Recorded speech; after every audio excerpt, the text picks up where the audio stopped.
Okay, the Planet Hank live show, the finest form of entertainment, Thursday night, 8 p.m.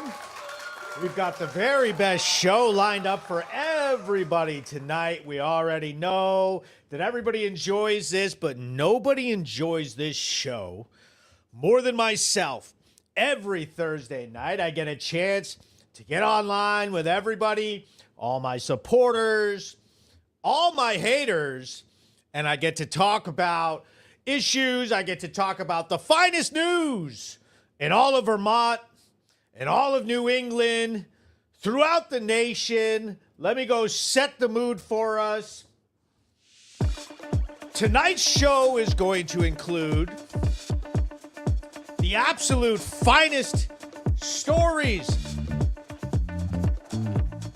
Make sure that you do the most important part, which is share up my podcast, this live show. I'm going to do that right now. We're going to let some people file in. We are live streaming across several platforms right now. She says, nice tie, nerd. If you're first in the chat, make sure that you say you're first. Perry says, Planet Hank for president. That's right. I'm going to share it into my story. Let everybody know that we are live. I'm streaming across several platforms right now, including Facebook and YouTube, Twitter, and Elon Musk's X, which always ends up being a massive turnout. Let me go ahead and pull up my X account. I love watching along on my X account and allowing everybody to file in and enjoy themselves. I'm going to share this into some of the finest groups. The Planet Hank recap, Planet Hank Brattleboro News recap show. We've been blowing up across the hashtag State of Vermont. We've had a huge week. So I'm going to share it to Southern Vermont Speaks, Putney, Vermont News and Info. And I got some Putney, Vermont topics I can talk about. Chester, Vermont Unleashed. Shout out to Chester and the Chester crew. Trump Daily Report. Barrie City Community Fan Page. Let's see it. We went up to Barrie last week. The Planet Hank Locker Room. And I can't stress it enough, but it's the very best, the absolute finest group available. And I think that everybody, she goes, make sure you share, Perry Phillips. And I think everybody should join the Planet Hank Locker Room, see what we got going on. Scanner gossip. Now, I've been avoiding the Brattleboro, Vermont groups. I've been avoiding some of the toxic groups and places throughout Brattleboro where libtards have basically overrun them. And I think that it's detrimental for the very wonderful, good people of Vermont and nationwide who want to take part in a conversation. I think that we're going to avoid the mental ill people and the crazy people and the people that would do us harm. We'll just skip that. Mature Member Scanner 2.0, Keene Connection, shout out to Keene, New Hampshire. MAGA Vermont, oh, all day. 802 Vermont Alliance, definitely.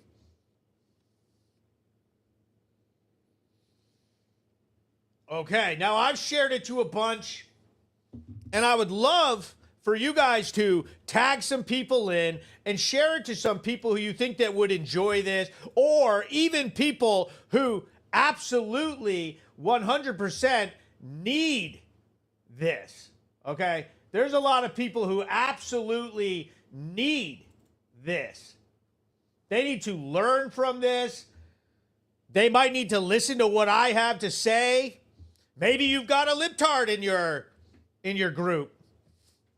Chris says, heck yeah, watching from Swansea, New Hampshire. Now, is my sound good? Does everything sound great? Make sure you put in the comments if it sounds great. Now, this show here, this is for everybody. And by everybody, I mean even the people who are definitely triggered, who want to be mad, who want to find a reason that they can crash out, that they can complain all week, that they can call Hank a nasty name and call me racist, misogynist, bigoted, homophobic, whatever they got to say, whatever they have. I invite you, launch your best attacks at me. Let's see what you've got.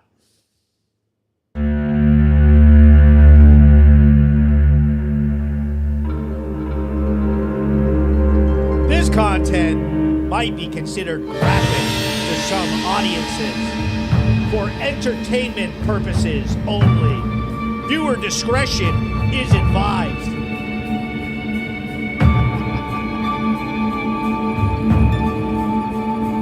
He says, yeah, you're sounding good, brother.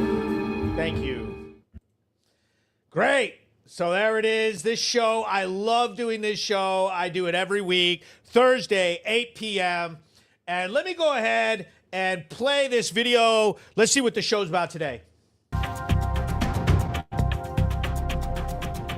Leftists want guns. Leftists want guns. We'll be covering Constitution Day. My celebration last week was a huge hit. The cost of living is skyrocketing. I don't know if you've looked at prices and tax increases. It's outrageous. The Tylenol frenzy. Trump says don't take Tylenol. Leftists take it. The revolving door of crime. An outrageous story we had here in Brattleboro, Vermont that went viral. Leftist violence. Antifa being classified a terrorist organization. And the free speech debate featuring Jimmy Kimmel and several others who have been canceled. She said the tie doesn't match your jacket. Yes it does. Don't you be a jerk. The Planet Hank live show, the absolute finest form of entertainment. Let me tell you like this. This is where you go to get the Brattleboro news. She says, look at you, all suited and booted up there. Oh my God, the Tylenol. This makes me need a Tylenol. Don't you be taking that. Do not be taking that. So now here's the thing. The Brattleboro News Recap is a place where this all started. Okay, this all started for the Brattleboro News. I was able to get out in my community and I started filming. I started filming police interactions. I started filming situations that involved all kinds of different local news, and it just blew up. I'll tell you like this. I have a chart. Let me go ahead and add this. Let me add this. Oh, yeah, here it is. Let me add this here. We have a little chart because I'll tell you, people sure love the Brattleboro News, and they sure support the heck out of your boy.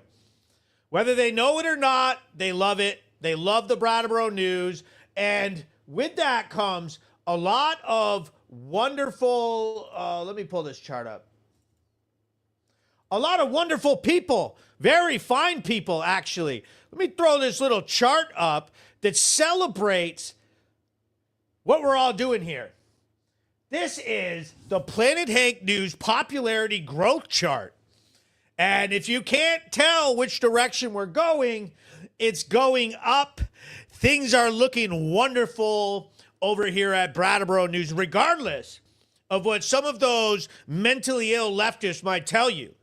who want to try to silence you, that might want to try to attack you, might want to try to do damage to our news source and your boy, Hank. We have been growing, and it all started with the Brattleboro News and the wonderful recap show we do. But what we do here, we all know it, is we play a very popular and very important news story from our community, and then I allow people to make comments, ask me questions, and I'll give you a couple seconds to hear some behind-the-scenes tidbits that you might not have had a chance to actually get from the original video. So here it is. We're going to watch this very important video, and I expect some questions. I expect some meaningful questions from you guys.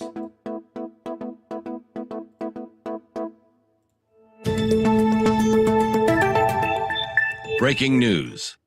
I'm Hank with Brattleboro News and PlanetHank.com, bringing you the latest from our community. Brattleboro police responded to a call about a highly intoxicated woman in distress found unconscious in the bushes off Maple Street. Officers were directed by bystanders to the woman who had rolled down a ravine and was lying on the ground. She was heavily intoxicated, uncooperative, and resisted officers' attempts to assist her back to the street. As the woman became belligerent and aggressive, an officer from Hinsdale, New Hampshire, was called to assist Brattleboro police and safely escorting her to a police vehicle. Don't touch me. Don't touch me. You touch me. Back up. Don't touch me. Don't touch me. What are you doing? You're obviously not safe to go anywhere. Stay on the. Okay.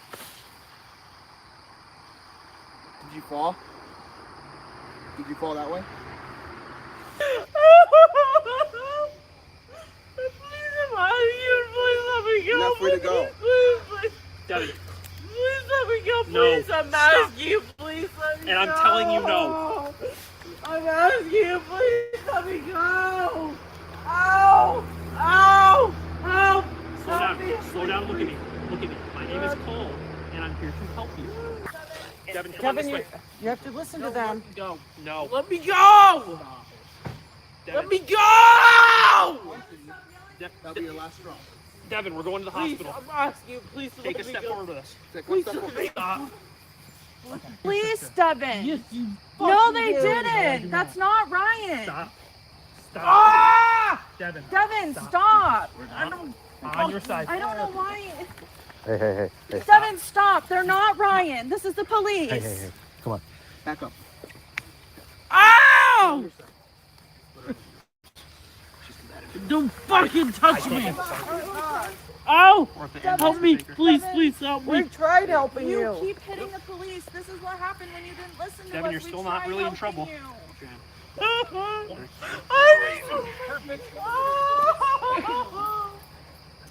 One. Stop, please stop, please stop. One. Stand up. Perfect. Come on, Devin. Please stop, please stop. I'd watch that now. Come on, Devin.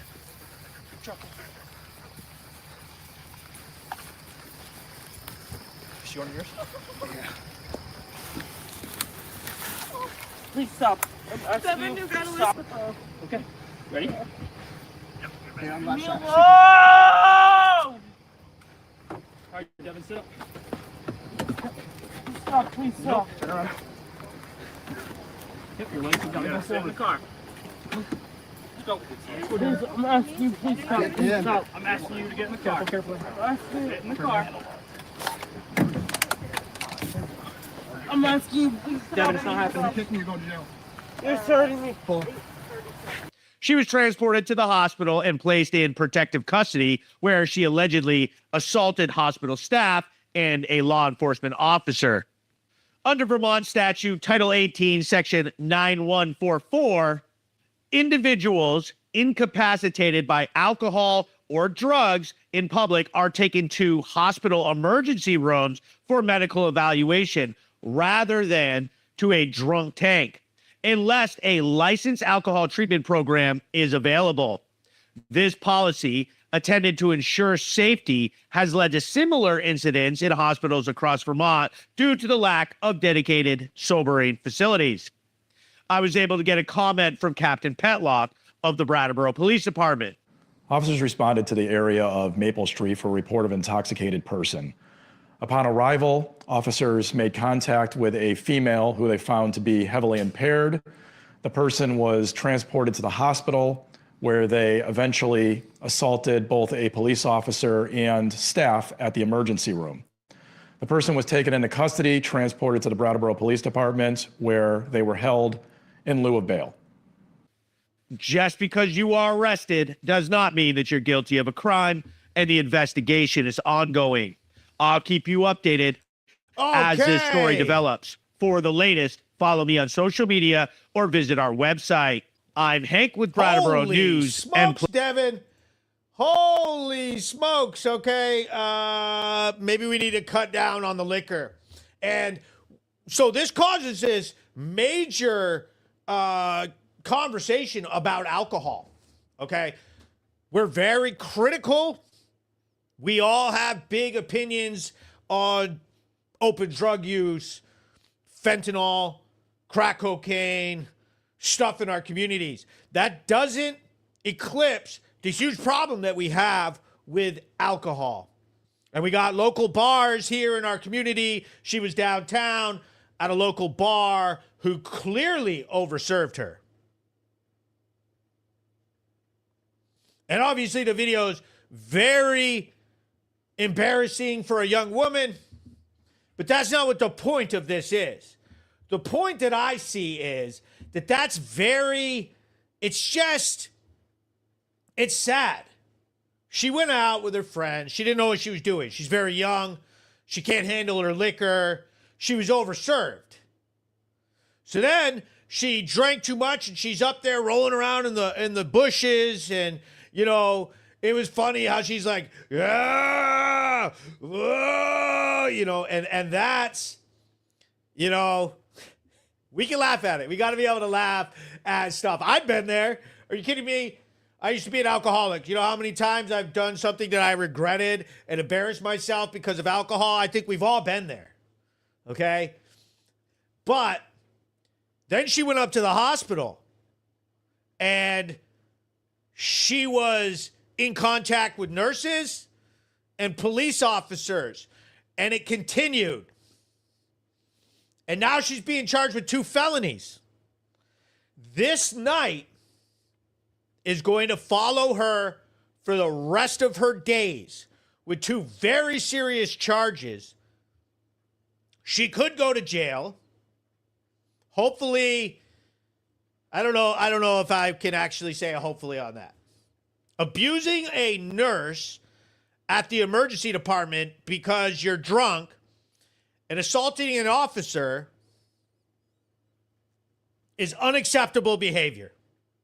You have to be able to conduct yourself in a different way than that. If anybody's got some questions, now's the time to put them up, and I can give you some details of stuff that was not in the video, and I could talk about it.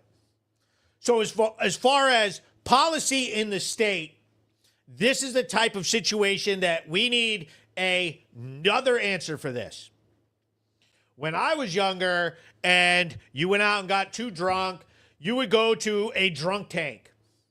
I don't think that people understand, as the video states, that no longer exists in the state of Vermont. You do not go to a drunk tank. You go to the emergency department, and they are not equipped. They need to have some sort of facility to lock people down. You know, back in the day, they would just bring you to the county jail and you would go into one of the cells and you'd sleep it off.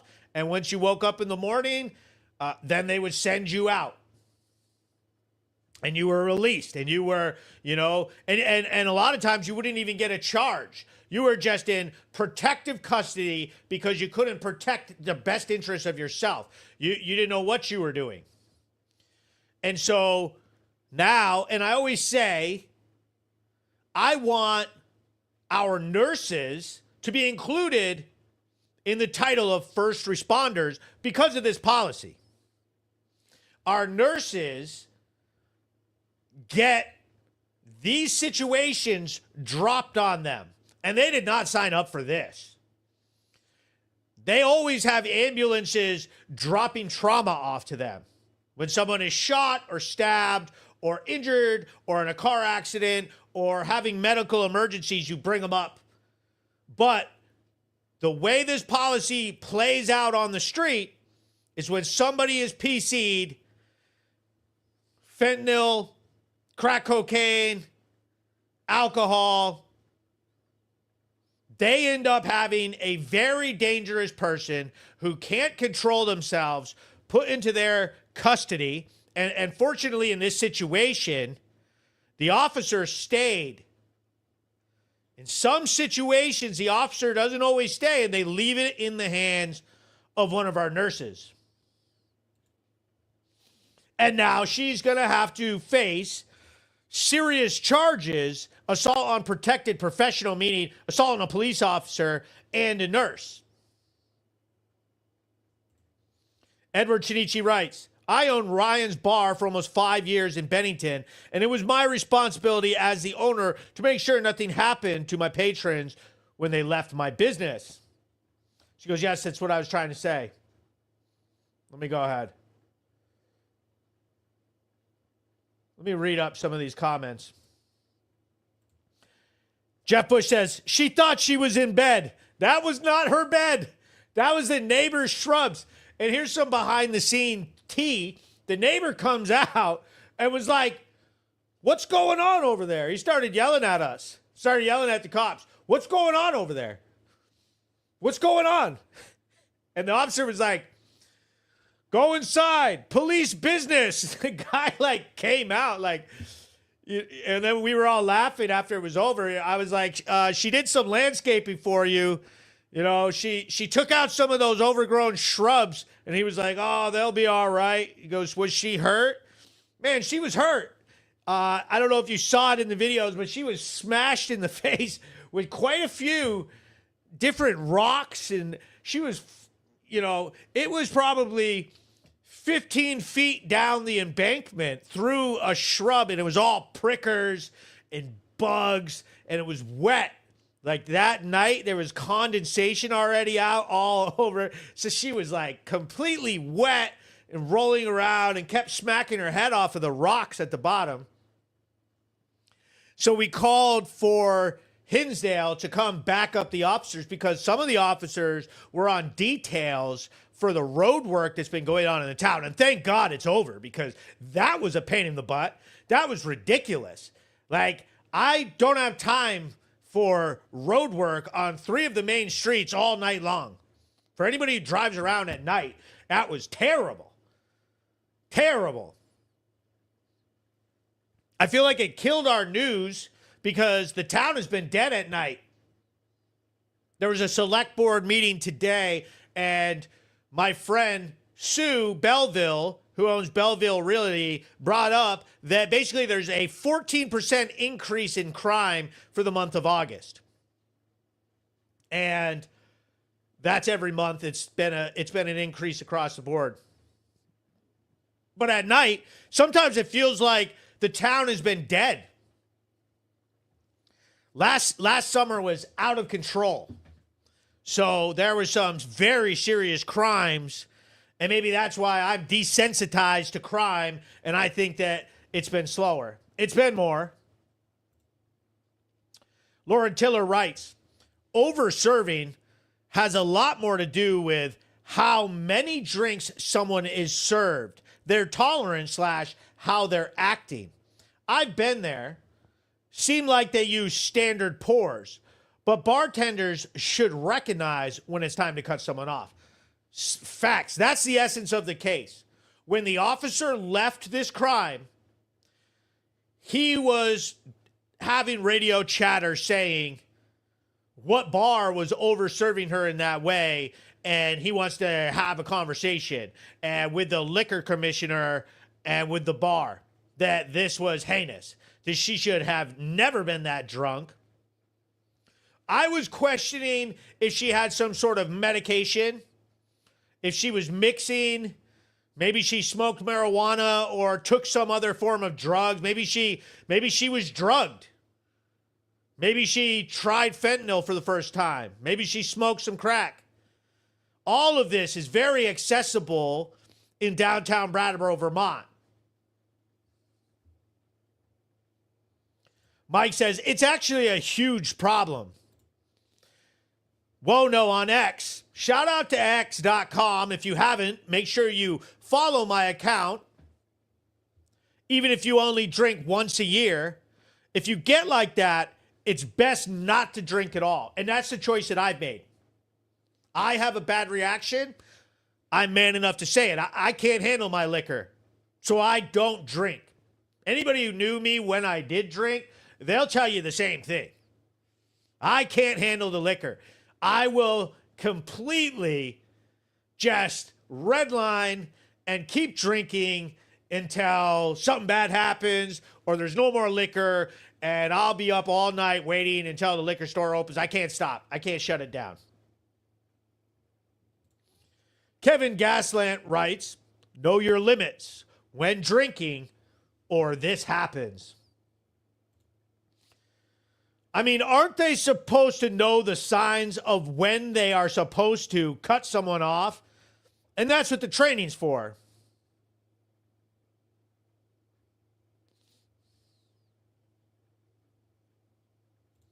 He goes, I need a good drunk night. It's been a while. Now, okay, if you are going to drink, don't drive. And if you drive, don't drink. Be responsible. Don't use this as a reason that you go and act a fool because you watch Devin down in the woods. Terry writes, hold on, Hank. No one knows what she was drinking before the tower, and we don't know what happened after she left. Devin has had a troubled life. She needs big-time therapy. Now, you said the name of the bar. I did not. So the owner can't flip out and blame me for this in a town-wide Facebook rant about how awful I am. That was named in the comment section, not by me, okay? But I think we all knew exactly where she was at what establishment when someone said that they thought she was overserved. And you're absolutely right. We have no idea what state she went in the bar or what she did after she left. She could have used some drugs. She could have used drugs before, after, who knows? I will say this, while she was rolling around in the bushes and I was very close to her, I did not smell a ton of alcohol. And her mom and her sister were out there, and I specifically asked them, does she use drugs? What's going on with her? Is she a fentanyl addict? Like, is she using, have you ever known her to use pills in any way? Because a lot of times when you're dealing with alcohol incident and somebody's in that state and sweating and gross and rolling around on the ground, you can smell the whiskey or tequila. You could vodka. You could smell it. And a lot of times they throw up. So they'll have like puke in their hair while they're rolling around like her. And I did not smell alcohol in that form. But I also stood back a few feet because Devin is sketchy. I was not trying to get attacked by savage Devin running around and on her hands and knees growling at the cops. Lauren writes, yeah, VT Liquor Law says everyone from the server to the owner are liable. Fun stuff that people don't realize if they've never worked in food and beverage.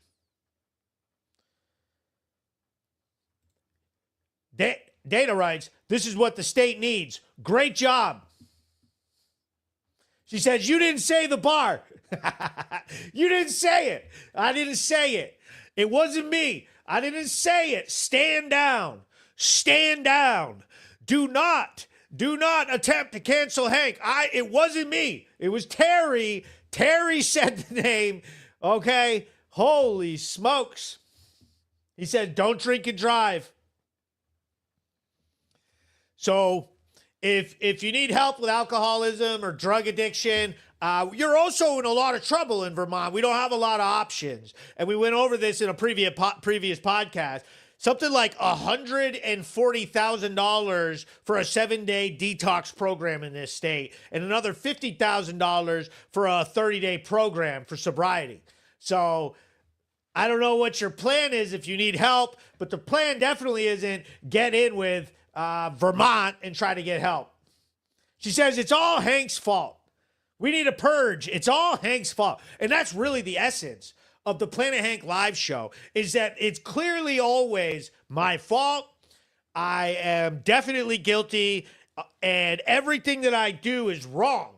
And that is why that I was canceled or attempted to be canceled by several news publications with 11 articles trashing every single thing about me out. And it's at this point, I'm just out the other side. I'm just out the other side living my life. I could just do whatever I want. And lately, whatever I want has been winning the chair for the Brattleboro Town Republican Committee.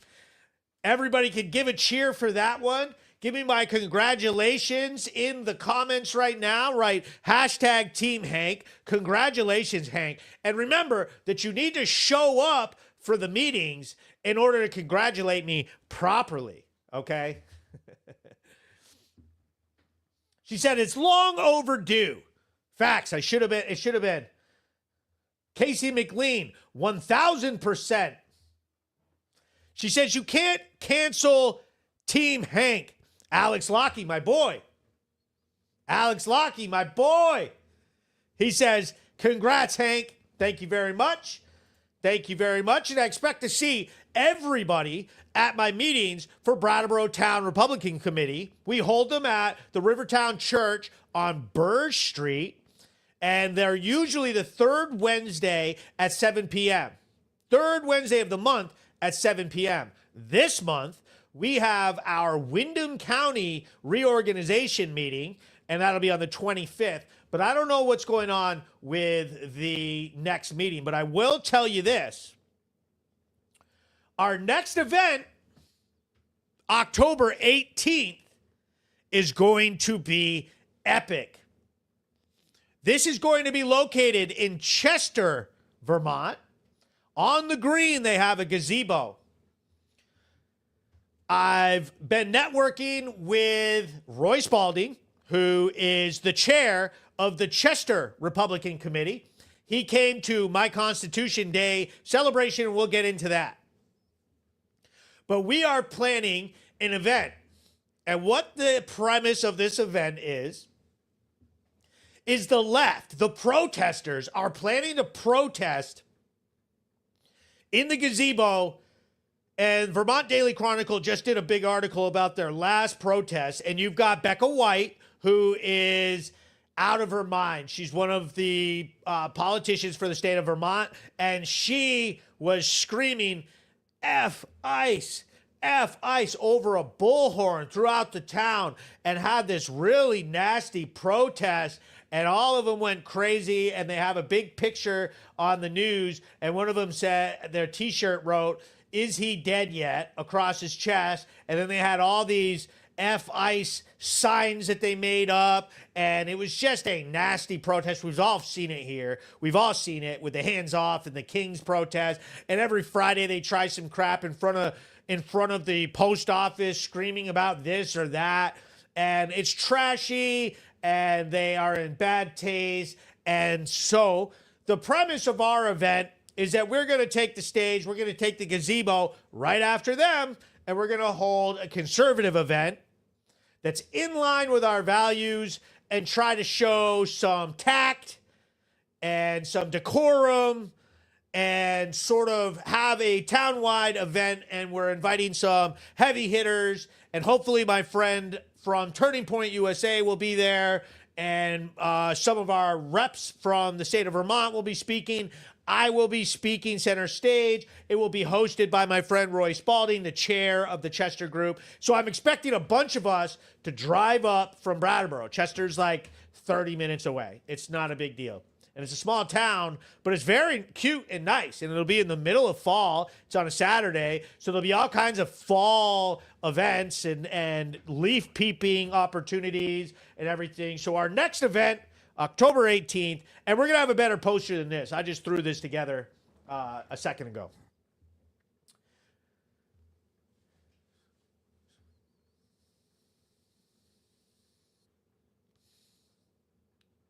So from there, we have a huge show lined up for everybody today. And I absolutely always am so excited to do this show with you guys. And I'm going to go throw a couple things up for you.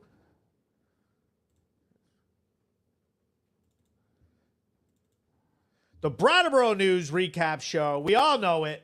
It's the absolute finest form of entertainment, the absolute most superior podcast in the state of Vermont, and it's not even close. Planet Hank Live, the absolute finest entertainment on the internet. Join us in fighting back against evil. It's hotter than a blacktop in July, sweating like a sinner in a church, and I just wanna get out with my crew tonight and shoot at the lights. Got a couple 40s full of hops and fun, looking for a good time, gotta live it up. Leave behind the city, hop inside my truck. No, we don't give up. We're gonna paint the night red, hoot and holler till we're dead. We're down to turn up, we're up to get down, saying hey y'all, howdy. I love that clip. I absolutely love that clip. It's so good. It's absolutely so good. The finest form of entertainment, and we know that. And so the Brattleboro News, the Planet Hank Live show, is widely supported by my sponsors. If you've got a business, an organization, an event, a message that you want to get out, it's imperative that you advertise and sponsor my efforts. If you are a patriot, if you stand for doing the right thing and trying to get your towns and your communities back on the right track, I'm asking for your support. This show is financed by some of the very best patriots in the land. They sponsor the show, they back me up, and I love them for that. And if you join and advertise with us and sponsor me, I will love you too. So a huge shout out to King's Electric, the finest residential and commercial electrical contractors in all of Vermont. They serve a huge area, all the surrounding communities. Josh and his crew are the absolute top of their game. There's nobody that you can trust more if you need to have electrical work done. I highly suggest getting over there, and guess what? They support Brattleboro. They're always trying to get involved with conversations to make their communities better, and they are patriots. Kresge's Alignment, my boy Mike Borio over on Canal Street.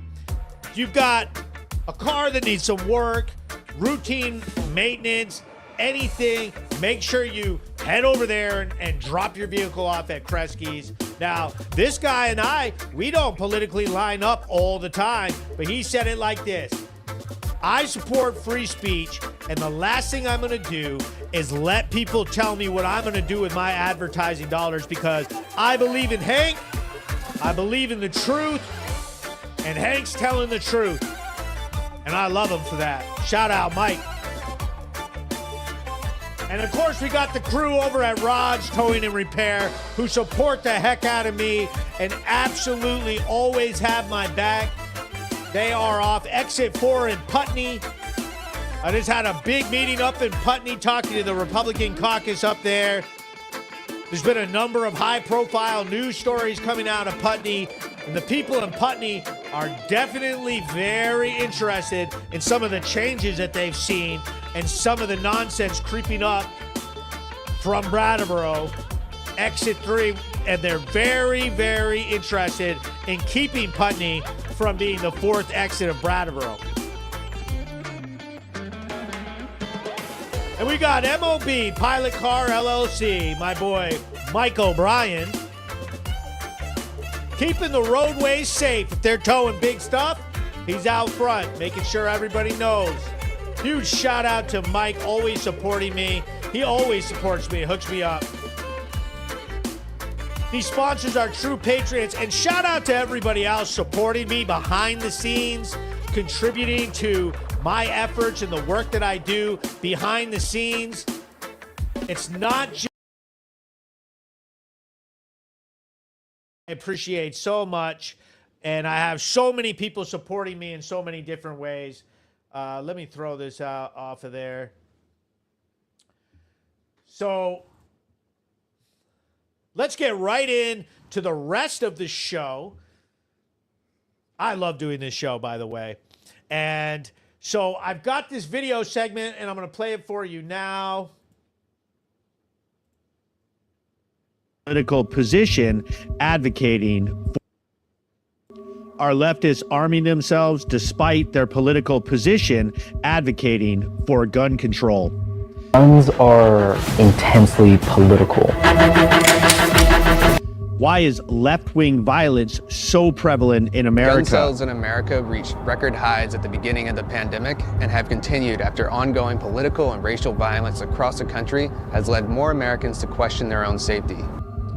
Why do those on the left want your guns gone, but theirs loaded for justice? Breaking news out of Dallas, Texas. All of this connected to a shooting there at a Dallas ICE facility. Is leftism a blueprint for bloodlust? Is their ideology a manifesto? Let's take a deeper look at political violence in America.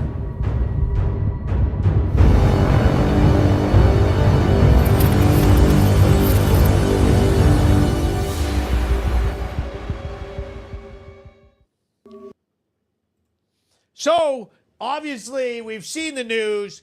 We've seen all of the bloodshed, the shootings, the assassinations, the stabbings, and just the arguments online. Liberals are stocking up on guns. And that goes against some of their core beliefs and stuff that we've had to deal with for years, listening to them call for gun control and thinking that they should ban guns altogether, especially assault rifles. And now it's shifting.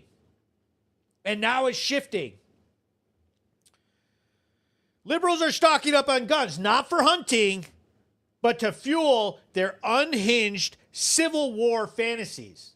They love the concept that they're gonna fight back, that they're going to assassinate people, that they're going to do something and get it done. Leftism is a mental illness manifesto screaming for violence. They love it. There's been so many killings. And for instance, like when Luigi Manganiello, or whatever his name is, killed the CEO, they idolize this guy. They say he's so hot.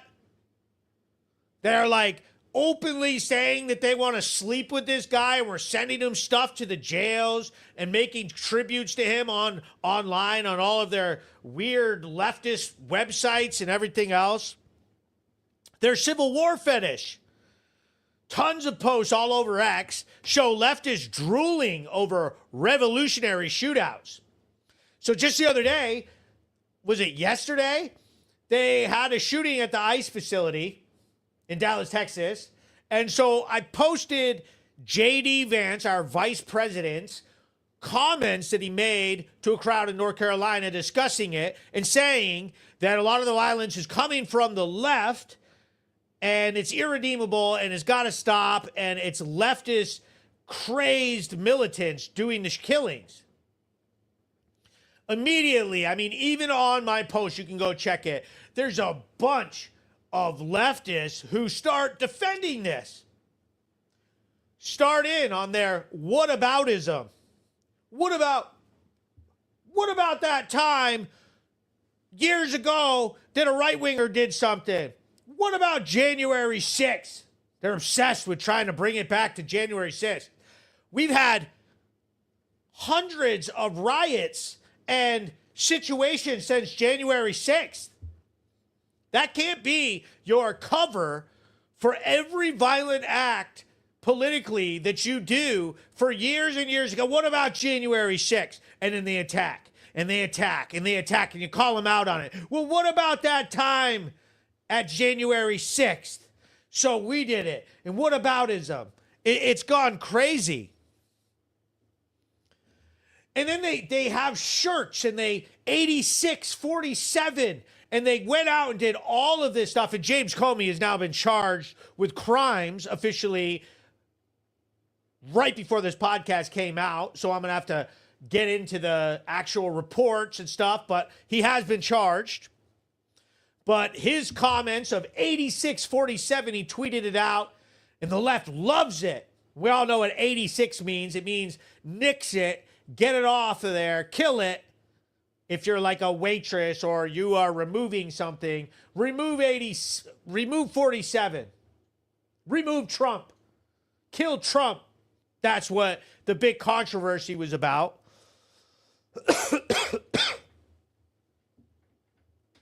Mentally ill liberals openly plot to execute fascists. It's a tactic that they use to try to label anybody who they don't agree with a name that somehow justifies their attacks. We've all heard them. You're a Nazi. You're a fascist. You're a racist. You're a misogynist. And they do it all the time. And what that is an attempt to categorize you in such a way that somehow when they attack you, they are justified, that you deserve that.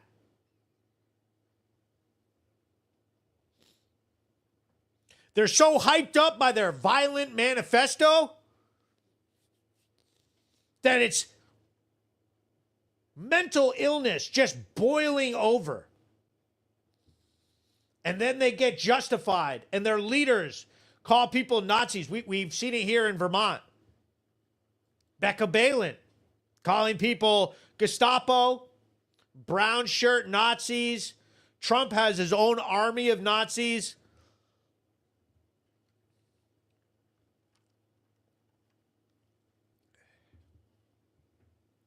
It's a delusion of retribution.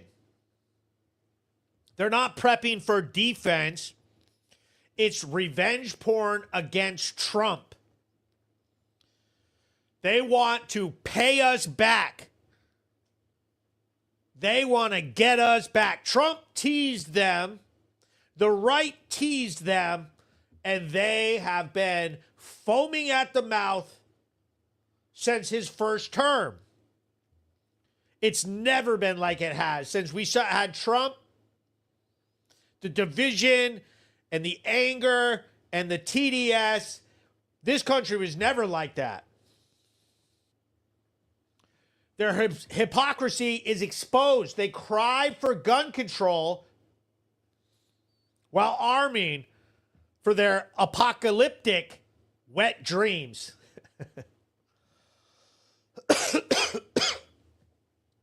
Leftists want your guns gone, but theirs loaded for justice.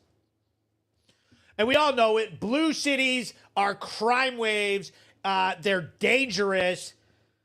We just saw the stabbing. I just did the segment last podcast about the stabbing on the subway. And they all come up with excuses. They all try to cover it up. These news stories get revoked from mainstream media if it wasn't for conservative sources playing it on repeat. It took weeks for it to get picked up. Levitt had to beg for it in a press conference. And if it was reversed, we talked about this, if it was reversed from skin color, if it was a white person stabbing a black person on the subway, there would have been race riots. There would have been burnt cities. Leftist manifesto madness. Leftism is a blueprint for bloodlust. And I'm going to read some comments. Write some comments if you have it. So, I think that it's important for people to wake up because they're arming themselves. And the more things that happen that make our temperature rise and get more radical, the more you're going to see small events, different ways that people could attack you verbally, physically, with weapons, without weapons, and it gets normalized. It gets normalized. I've been attacked 4 times myself, and I'm trying to keep that down. So we had our Constitution Day celebration last week, and we had to hire a bunch of extra security. We had a uniformed police officer there with his lights on. People were nervous because of what I'm talking about now. And there'll be a whole bunch of people trying to deny that this exists. There's nothing to worry about. Lauren Tiller writes, the funny thing is, Nazism is a left-wing ideology. And they're obsessed with calling everybody Nazis. Everybody's a Nazi and yada, yada, yada.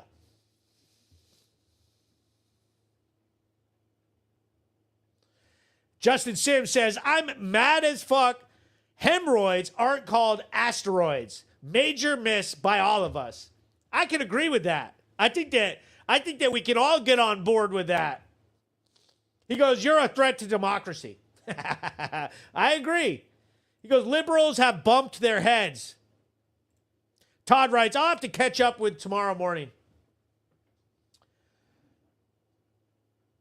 She said, I always thought they'd drag out guillotines. Color me surprised, I guess. Thanks for the stars. Sherry D, Jeff Bush, thank you so much. Gyroscoping Norwal writes, I miss Brattleboro from 15 years ago. Here's a good question right here. Casey McLean writes, what if ICE identifies as a non-binary group and a nonprofit group, humanitarian relocation group? Yeah, then they should be good, right?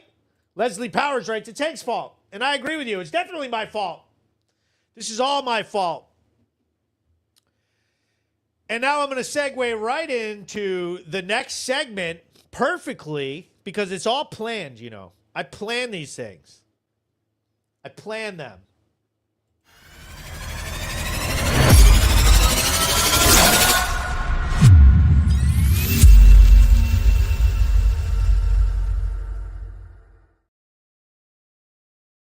So let's talk about my Constitution Day celebration. It was a major success. People left there rejuvenated, excited. We had a big crowd. Over 150 people showed up. We rocked out. The band Intercept was there. Americans for Prosperity, shout out. Absolutely thank you for picking up all the tab for people's drinks and food and everybody who came out. Everybody had a huge smile on their face. If you missed it, don't worry. There's a whole bunch more. I've got so much more on the way, including October 18th in Chester, but we're going to have a bunch of events. So here's a little video about it.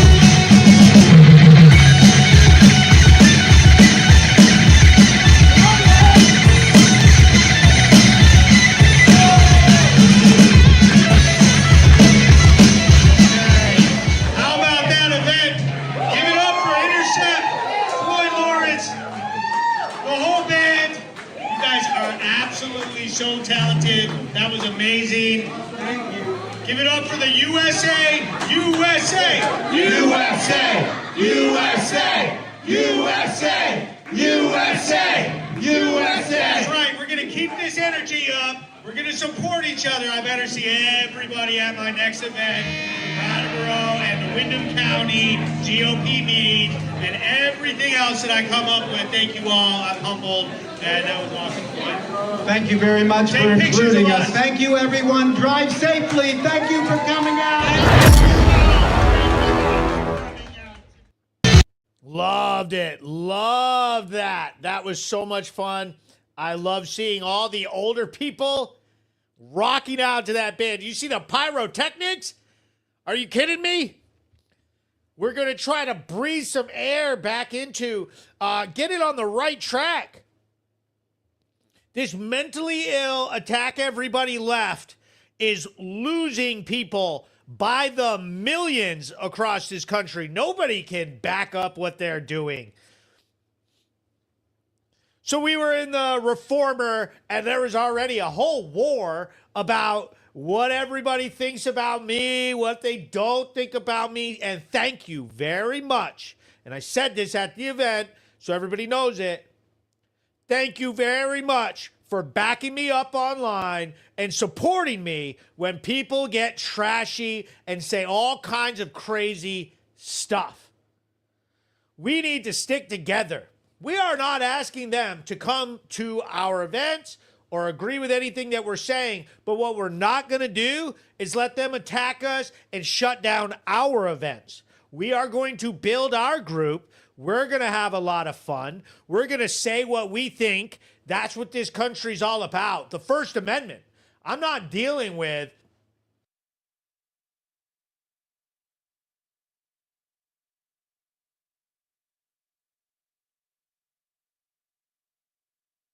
no. Just leave us alone. We are going to build up and have our own groups. So the leftist media, including the Brattleboro Reformer, often mischaracterizes right-wing voices like mine. They unfairly label us as racist, bigoted, or whatever for challenging their leftist policies. We saw it with the Commons, and they took, it was 70 screenshots of mine, and they were all crazy, and there was a couple that were bad, but then droning on with get out of here. Leave us alone. This misrepresentation parallels national examples like Charlie Kirk, and we've all seen it. And then people started getting fired for doing it.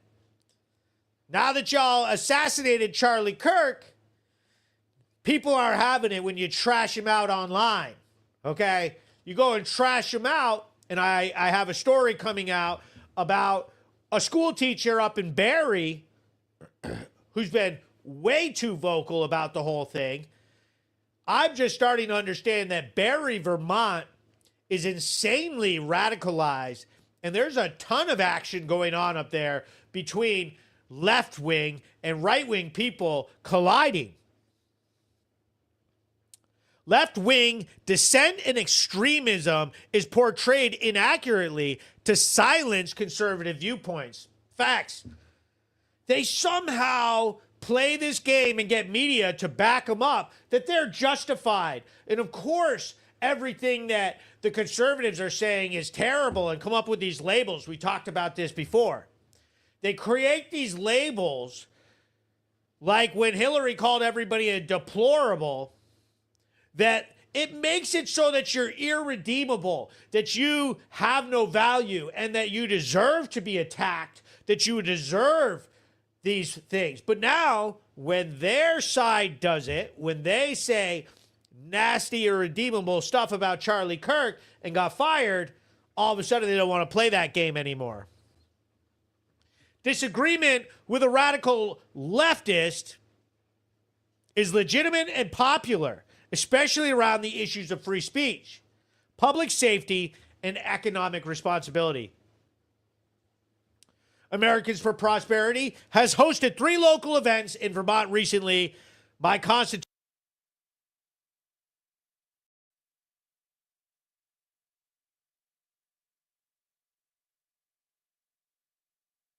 on economic affordability and fiscal responsibility, and a voter engagement meeting aiming to strengthen Republican turnout and local activism. And the 3 events contrasted each other so much. Ours was like a party. The one in Barrie was more like a really formal and intense discussion where people could ask lawmakers specific questions that they were concerned with. And the meeting on the 16th was very calm and had some legislators that you don't usually hear from giving some talking about affordability in the state. The different formats are very important. In our state, we have a fluctuation of who's here and how your message is going to get to them. That's always a different way. If you're very old, you're going to want the traditional way, a talking event, and the issues that resonate with you are not exactly going to be the issues that resonate with the younger 20-year-old crowd. Like talking about property tax increases might not hit home for super young generations that don't own any properties. Yes, when property tax increases, the cost of renting somewhere increases. But it still isn't the same as most people's homes.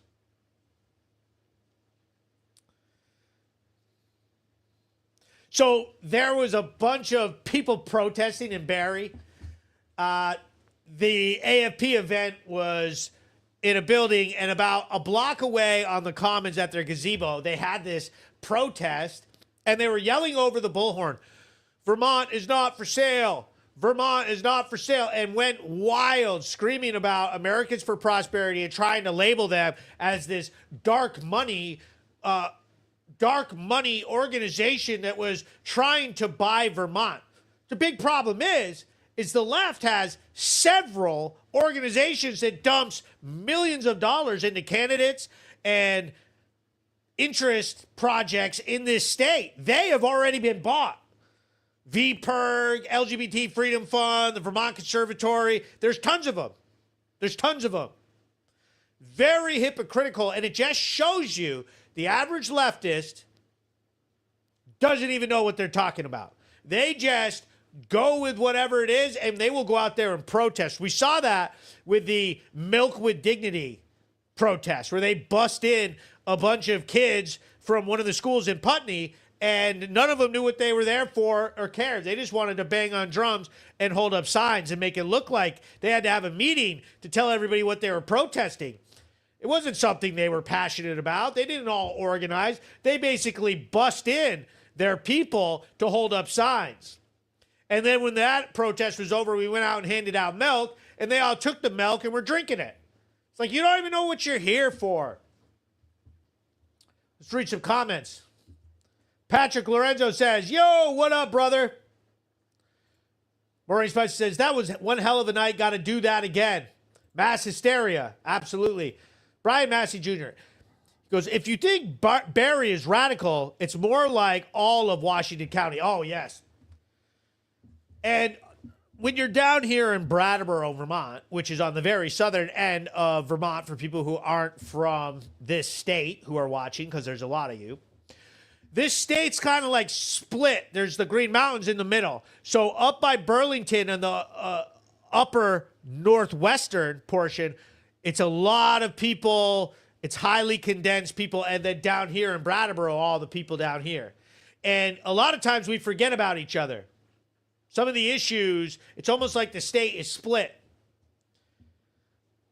And a lot of the topics are secluded from each other.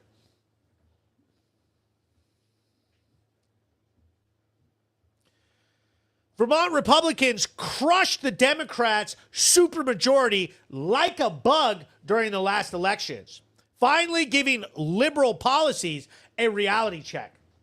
So basically, let's get down here and talk about this. So here's a quick lesson in how supermajorities and veto overrides work in politics in here in Vermont. Vermont Democrats losing their supermajority means that they can no longer override Republican Governor Phil Scott's vetoes on their own. To override a veto, both legislative chambers need a 2/3 majority vote. So what had been happening for years here, and this is how they got our safe injection site passed in Burlington, is they go to float a bill, they pass a bill, and then it goes to the governor's desk, and he vetoes it. He said, no, we're not having a safe injection site. So then they go back and they re-vote on it and override, because they have so many progressive Democrats that they override the veto and get their way. And when they did that for the safe injection site, they're all like bumping fists and everything. And they went out and really started overriding the vetoes right before the elections. So now we gained so much ground in the Republican Party, they can no longer override a governor's veto. They don't have the votes. They don't have the power. And that is huge. So a lot of people complaining about Phil Scott not doing what, being a rhino and not doing what he needs to for the state of Vermont, this gives him enough power that he can actually fight back and hold the line for the Republicans and maybe start acting a little more Republican. Without the supermajority, Democrats must get some Republican support to push legislation past the governor, and that's not really going to happen. The power shift means more bipartisan deal-making and less one-party rule, which is absolutely vital to Vermont. And we have a lot of work to do, and we're going to win big during next year's election. We definitely are going to gain some ground, but we have to come together, and we have to keep outing the politicians who are voting against our best interests. I always bring this up. I always talk about Wendy Harrison, our senator here from Windham County. She votes against our best interest, and she does so by voting to increase homelessness spending, the hotel voucher program, decriminalizing drugs, decriminalizing prostitution, and voting yes to tons of spending for climate change initiatives. We are broke. The hotel voucher program has destroyed Brattleboro. Everybody knows that. It has acted like a magnet for bad behavior. Drug addiction, crime, just miserable disasters in these people's lives. Drugs destroys people's families and lives, overdoses, and just turns them into people who steal and rob and commit crimes. And our bill for public safety and first responders to these hotels is astronomical. So if you're supposed to be a representative of this county, how can you say that that vote represents the people here? Because it doesn't. That vote was bought and paid for by whoever funded her campaign, which was thousands and thousands of dollars. And what they do when they give you big bucks like that for your campaign is that they are buying your vote. They bought her vote, Wendy Harrison, and had her in their pocket. And this has to stop. All of you with children and all of you who've been victimized and had problems and have seen the chaos in the streets and watched the Brattleboro news and are like, no, we don't want this. We want our communities to be better. We want our quality of life to increase. This is it. This is how to do it. I'm literally laying it out for you. I'm showing you how they voted and showing you that they have been bought to vote against your best interests. It's very simple. We have mail-in ballots here. You can just go down and vote at the Legion if you're in Brattleboro and all of these other places. All you have to do is vote correctly, and that crap is gone.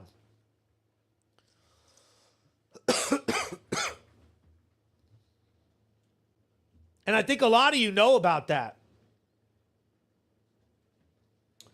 And we will be talking about that specifically at this event, October 18th. October 18th, Chester, Vermont. I will be speaking. There'll be several other speakers. We secured this venue directly after the protesters. Like, they are protesting, and we went directly after them.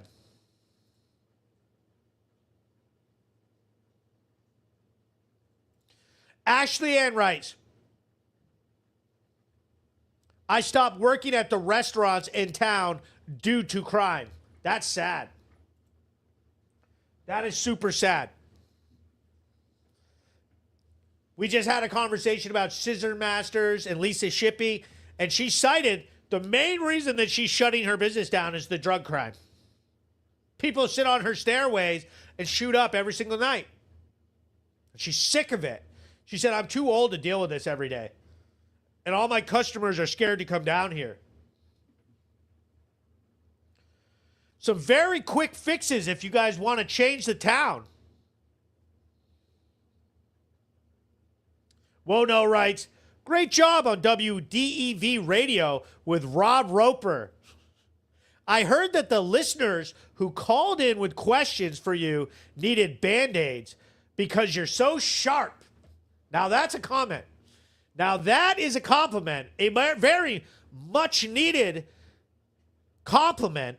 And I don't get very many compliments, not often enough. So it's appreciated, finally.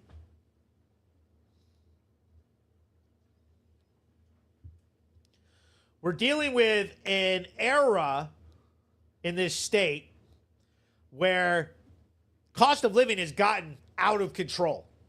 It's absolutely ridiculous out there.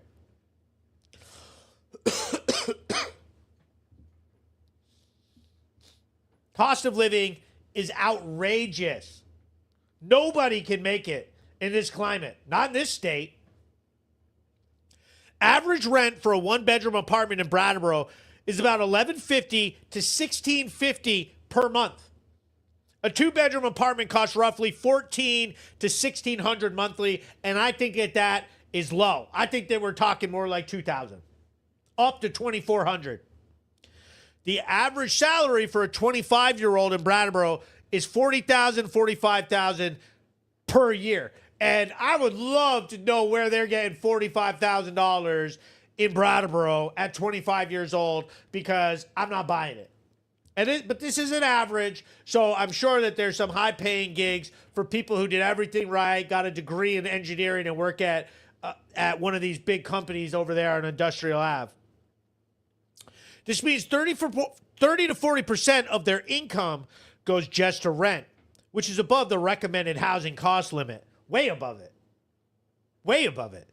Vermont's quality of life index is moderate, but declining for young people due to high costs, stagnant wages, fewer economic opportunities. There's no opportunities here. There's none. The American dream is gone. And this is where you see this generational warfare go on. A lot of the older people will say stuff like, well, this new generation, they're lazy and they don't want to work and they won't do anything right. And it's hard for me not to say, but look, what opportunity are they getting? Honestly, what opportunity are they getting? And why would they bust their butt all day in their whole life to work to get no opportunity? They're not going to get houses. They're not going to save up and get nice cars. They're broke. Look at the rents. Look at the cost of groceries. Much tax revenue funds expensive climate programs and strict energy codes. Property taxes in Brattleboro increased about 8 to 12% recently, with a median tax bills around $1,450. To fund climate change? Like, are you kidding me? We spend $350 million a year in Vermont on climate change. Another $161 million on homelessness. That's $500 million. And people can't afford rent, can't afford groceries, and can't get a job. And then we're wondering why all the kids are taking off. And they're not going to rural communities like Vermont. They're going to New Jersey and Texas and Florida.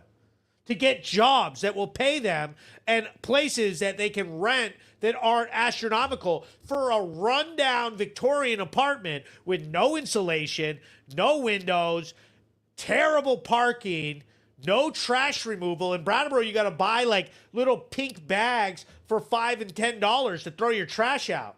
It's ridiculous. What are you paying property taxes? Huge increases for, so that we can send it to nonprofit organizations, so we can waste it on climate change, waste it on all these BS liberal spending. People in Vermont are sick of it. Younger Vermonters face shrinking job markets, rising house prices, and heavier tax burdens compared to past generations. And this causes this divide and generational warfare. It really does. This causes people to resent each other's generations. And I've seen it all over online, where there's memes going around and kids share them about how boomers bought their houses for $20 back in 1970 and then sold them for $5 million now and did nothing.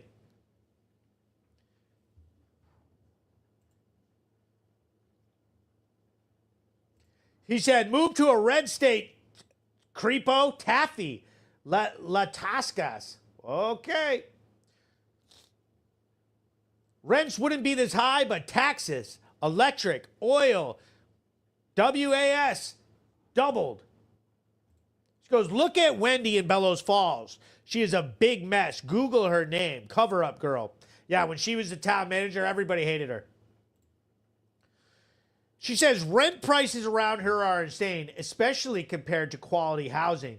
Blaine says, what up? Last Wednesday was awesome. Ashley Ann writes, I was constantly harassed, screamed at, threatened while walking to my car with my dinner that I worked all night for. Yeah, they want you to give them everything and your shirt off your back, your dinner out of your hands. Says, move to a red state, creepo, and here it is. Perfect. The comment goes directly to what we're talking about. We have ourselves our first libtard of the night. Okay, and let's celebrate it. Let's let some comments reel into the comment section, specifically for Taffy. And the concept that we should all leave. We all got to get out of here because they got Vermont just the way they like it. They like all of the policy breakdowns. They like the fentanyl. They like the women saying that they don't feel safe in their communities. They can't walk to their car. They're constantly getting harassed. They love that. They love the cost of apartments skyrocketing, taxes skyrocketing. They love it. It's a style for them. The left's entire ideology is we are mad about Trump. They have nothing else to say.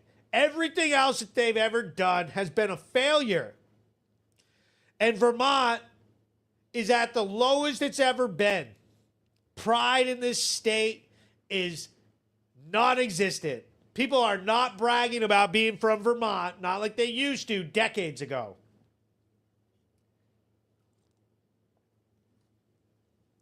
Lauren Tiller writes, no thanks, Taffy.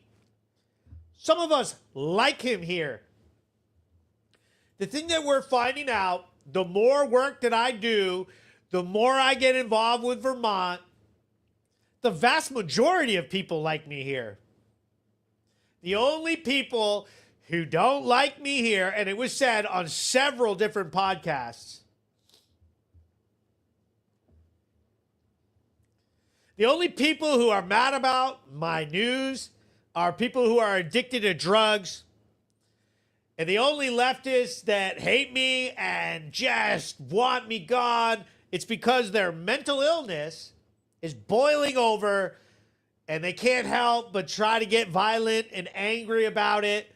The words and the truth that I say about your leftist elected officials voting against the best interests of our communities, voting for vouchers and decriminalizing drugs, decriminalizing prostitution, and increasing the cost of living across the board, everybody's tired. The only people who can defend that stuff are mentally ill, angry, violent leftists who don't pay attention.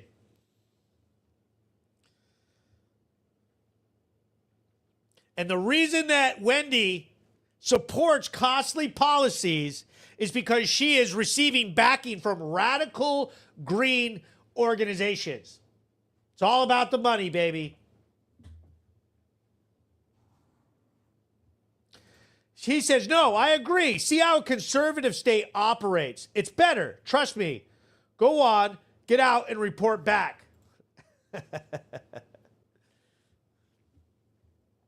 Republicans fight for tax relief, rolling back harmful mandates, and promoting real economic opportunities. That's all it is.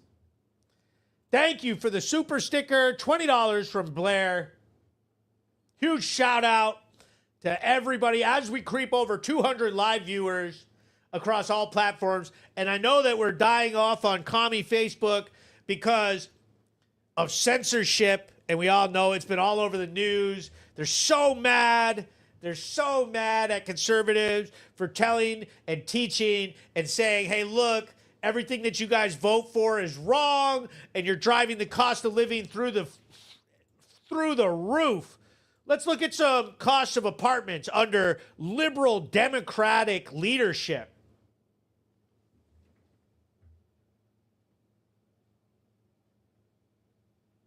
$2,000 for one bedroom. Look at this right here. $1,450 for 47 Flat Street. That's the Do It block. That's the same building that I just had a news story this summer come out of the National Guard and the Vermont Drug Task Force raiding it. They had helicopters. They have police intervention there daily. That's right in the pit. There was a murder on the front steps last summer. That is the worst place to live in all of Brattleboro. $1,450 a month to have your life ruined in the worst area you could possibly live in the state of Vermont. $2,500 on Brook Street, 2 bedrooms, $2,500 a month for 2 bedrooms. These people are out of their minds. They're out of their minds. And then they have the balls to call us Nazis, racists, as they ruin our communities. It's an ideology of hate. They need to come up with a way to discuss why everybody opposing their ideas is nasty and despicable. And when they attack them, they're justified.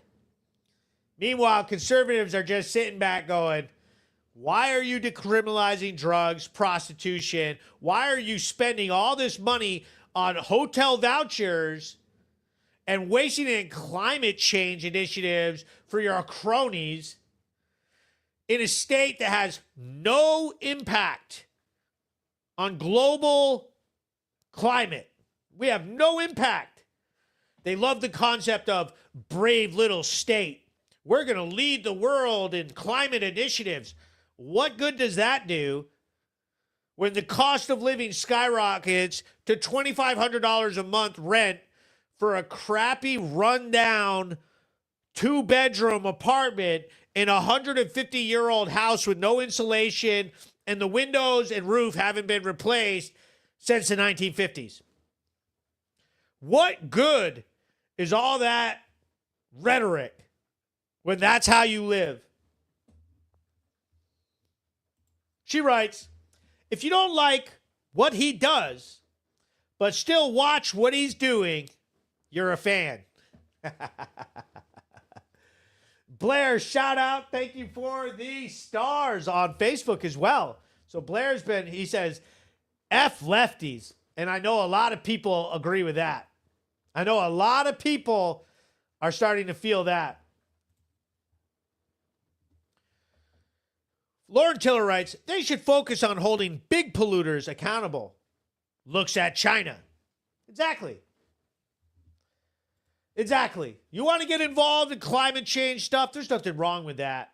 But if your whole plan is to redline the cost of living in the state of Vermont to unlivable, untenable levels, to jack up all the taxes for everybody working their butts off in this state, trying to make it, that's a ridiculous viewpoint. That is hate speech. You hate Vermont if that's what you think that people should be paying for. Paying to waste money because you want to play save the world when you have no effect on the climate at all. So our next topic is absolutely hilarious. This one here, oh my God.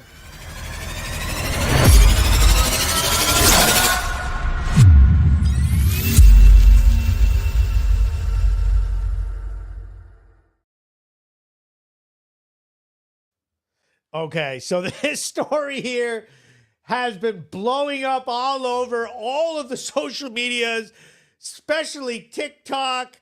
People are roasting this topic. I love this topic. Oh my God, I love this topic. And so I'm going to play a video and then we'll talk about it. Tylenol. There's no downside. Don't take Tylenol. There's no downside. Don't take it.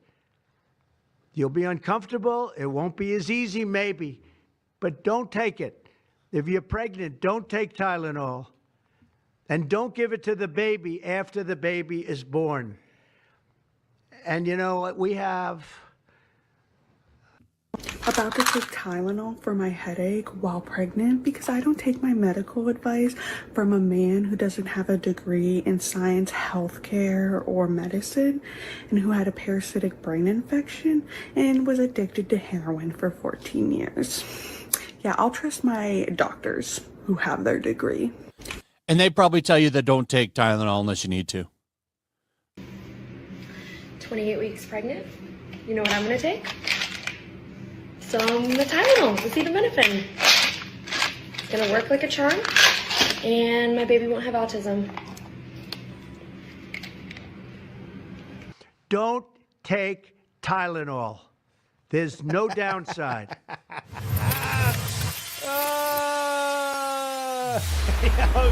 Trump says, don't take Tylenol. There's no downside. Don't take it. President Trump and RFK Jr. have stirred controversy by linking Tylenol's active ingredient to pregnancy, taken during pregnancy, to autism. Trump warned pregnant women to fight like hell not to take Tylenol unless absolutely necessary. Pushing FDA to advise doctors on risk through no causal link has been proven. It is absolutely hilarious. This stance flies in the face of decades of medical consensus, which holds acetaminophen as safe for pregnant women as used responsibly. Kennedy, known as a vaccine skeptic, joins Trump in challenging conventional science, pushing for new autism research, funding, and suggesting alternative treatments. The left has reacted with a meltdown. It's crazy. Anytime he tells anything, they immediately just go crazy doing the exact opposite. I mean, we saw it in the video. They're just, okay, so now they're just going to take as much Tylenol as they possibly can. Cheryl writes, old Vermont is gone. She said, I thought it was just common sense not to take Tylenol and pregnant. I was told by my doctor 13 years ago. Yeah. And Tylenol tweeted, and they took the tweet that said, you know, don't take it if you're pregnant. We do not recommend it. And this is just this huge meltdown, and you can just hear the nastiness. They hate RFK Jr. They hate him. You see it in some of those hearings where they just go after him and say the nastiest stuff about him and trash him out.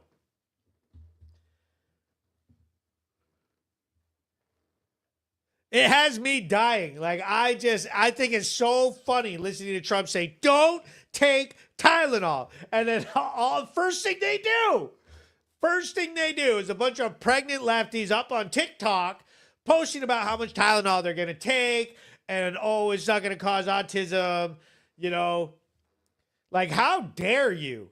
Why would you just take a bunch of Tylenol for no reason? It makes no sense. You're definitely not supposed to be taking medication when you're pregnant unless you desperately need it. The left's called it fear-mongering and spreading misinformation. Good thing we're out of the era of the little bubbles down below that said misinformation, or we would get one. Remember when Facebook was doing that over COVID? And then they had to pedal that all back. Crazy time. Medical experts worldwide and Tylenol's maker have called out these claims as unsubstantiated, potentially harmful, reaffirming existing safety guidelines. The latest controversy serves as a reminder questioning established science often ignites cultural wars, with politics coloring discussions on public health. Crazy. So in 1982, 7 people died from cyanide-laced Tylenol capsules, leading to nationwide panic and a new tamper-proof packaging law. Crazy. Fighting over Tylenol. She said, I saw something about 20-something-year-olds taking a ton to prove a point. She's pregnant and hooked up to machines because in her quest, she put herself into organ failure and is dying. Not sure how accurate that was, but geez, how would any mother risk her child's safety to prove a point? And that's just it. Their hatred for Donald Trump outweighs anything else in their lives, including their own children. They're so mad about Trump and so mad about RFK. And I think that the whole reason is because Trump teased him and RFK joined Trump's cabinet and was a Democrat. Anything that they say, including don't take Tylenol when you're pregnant, now they're just going to take a ton of Tylenol while they're pregnant. God forbid they birth a child with autism or they have some kind of complication or something goes wrong. Why would you risk that? It's ridiculous. The whole thing's ridiculous. And then it's hilarious because Tylenol's own Twitter account, own X account says we actually do not recommend taking it when you're pregnant. And this is sort of what we're dealing with the left. They're nuts. They're out of their mind. There it is. There's their tweet. All the way from 2017. We actually don't recommend using any of our products while pregnant. Thank you for taking the time to voice your concerns today. Classic. It's classic. I mean, how ridiculous you have to be. How much of just a mental midget, like a child, do you have to be? And I know the left loves the concept of abortions and all of this, but come on. You're going to birth the child and you're just going to take a bunch of Tylenol. Why?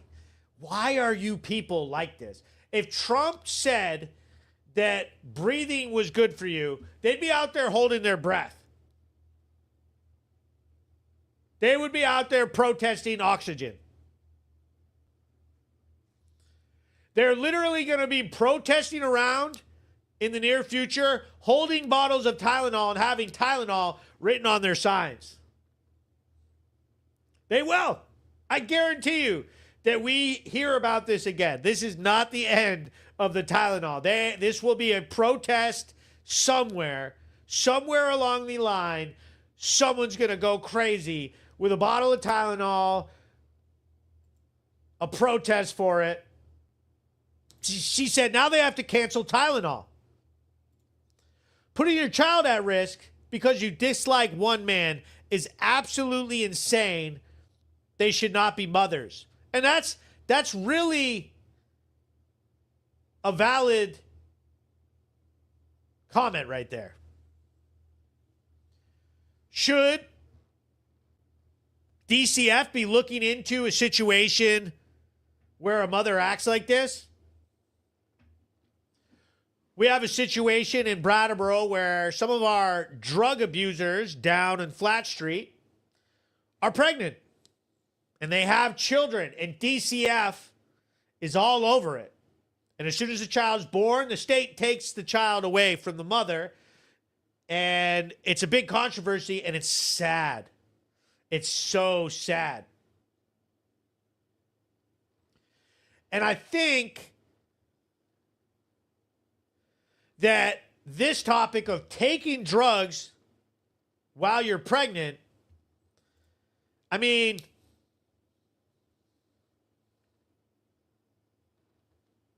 it just sort of kind of airs in the same dynamic of using a bunch of illegal drugs. I don't know if it's as bad, though. Using a bunch of fentanyl and you're addicted and you're going to get your baby taken away. I mean, it makes you wonder what's going on in their head. Purposely taking Tylenol because they're mad about Trump. What kind of mother does that?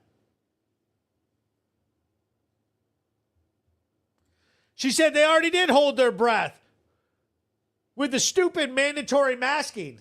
Yes, they did. And they had 2 masks on. Remember that? There was a whole phase of like the superiority of the liberals who would wear like a paper mask with a cloth mask over it. Like somehow they're like better than you because they have several masks on for like years after everybody else took their masks off. I still see some of them sometimes with their masks on. I'm like,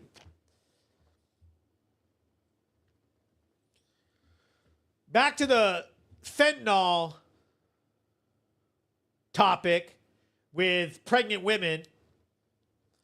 I could see a policy where they put the mother in jail in some sort of protective custody for the child, so that they can get her off the street and lock her up so that they can ensure that that child that is 7.5 months grown already with a month and a half to go until birth, that they can guarantee that they're not going to be poisoned by opioids and crack cocaine and cigarettes and everything else.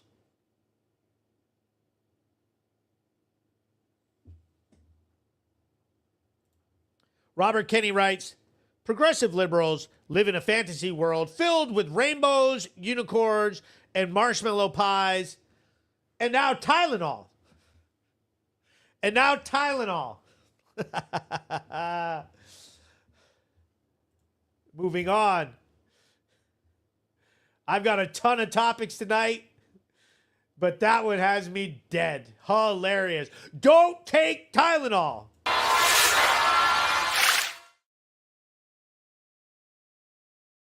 Next story ticked a lot of people off, so watch the video and tell me what you think, and then we'll get into it. Police received a report of a naked man walking along Putney Road wearing only an orange hat. The individual was identified as John Oja, who was previously arrested earlier this year for the unlawful restraint of a young girl at the Quality Inn. Brattleboro police responded to a parent's worst nightmare Camera footage shows the young female child being lured into Oja's hotel room and the door closing. Oja has a documented history of inappropriate and criminal behavior. Officers responded to the scene, detained Oja, and transported him to the Colonial Inn off Putney Road.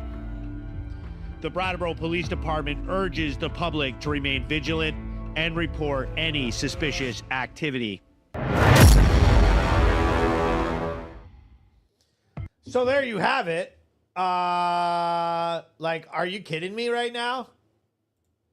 So that reel right there went viral. So many views on it.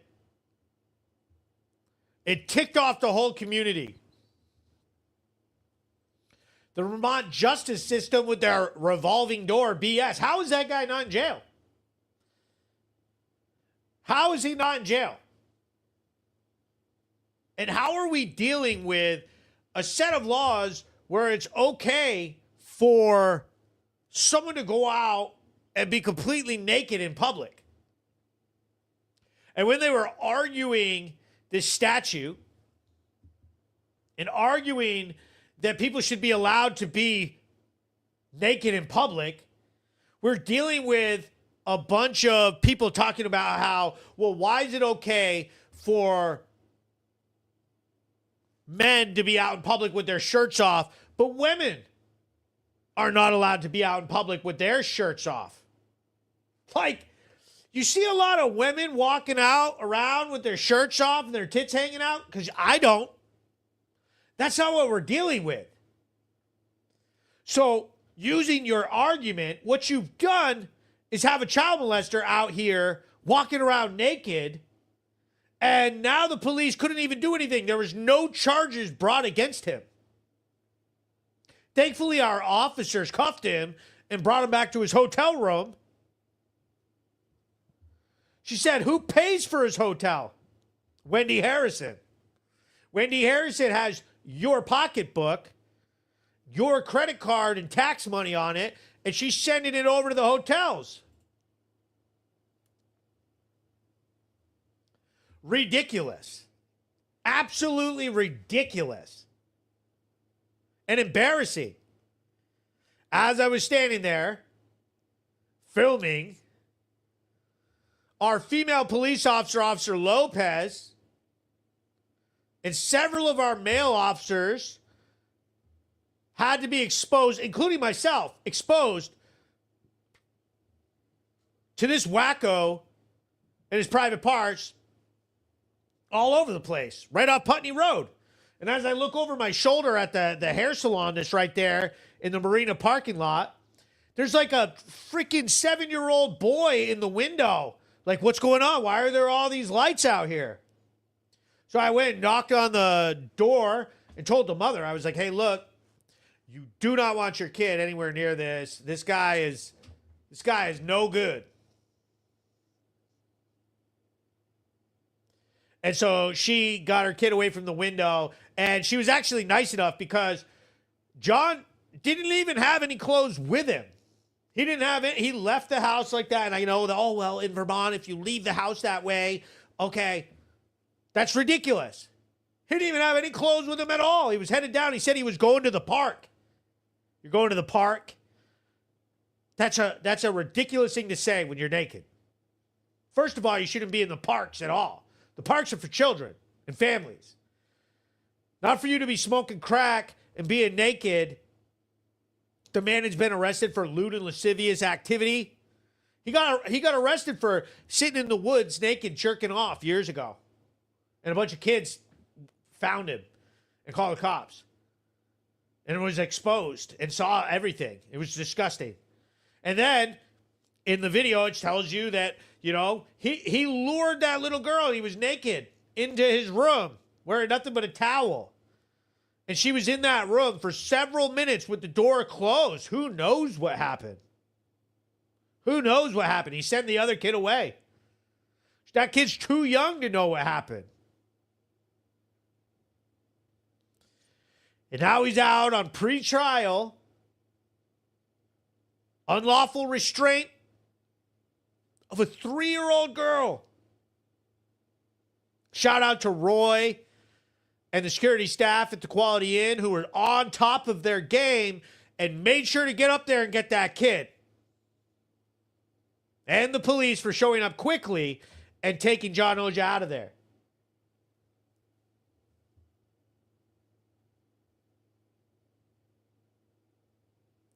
The Vermont justice system needs an overhaul. This is crazy. They have watered down our laws, watered down the ability for these courthouses to actually keep anybody in jail.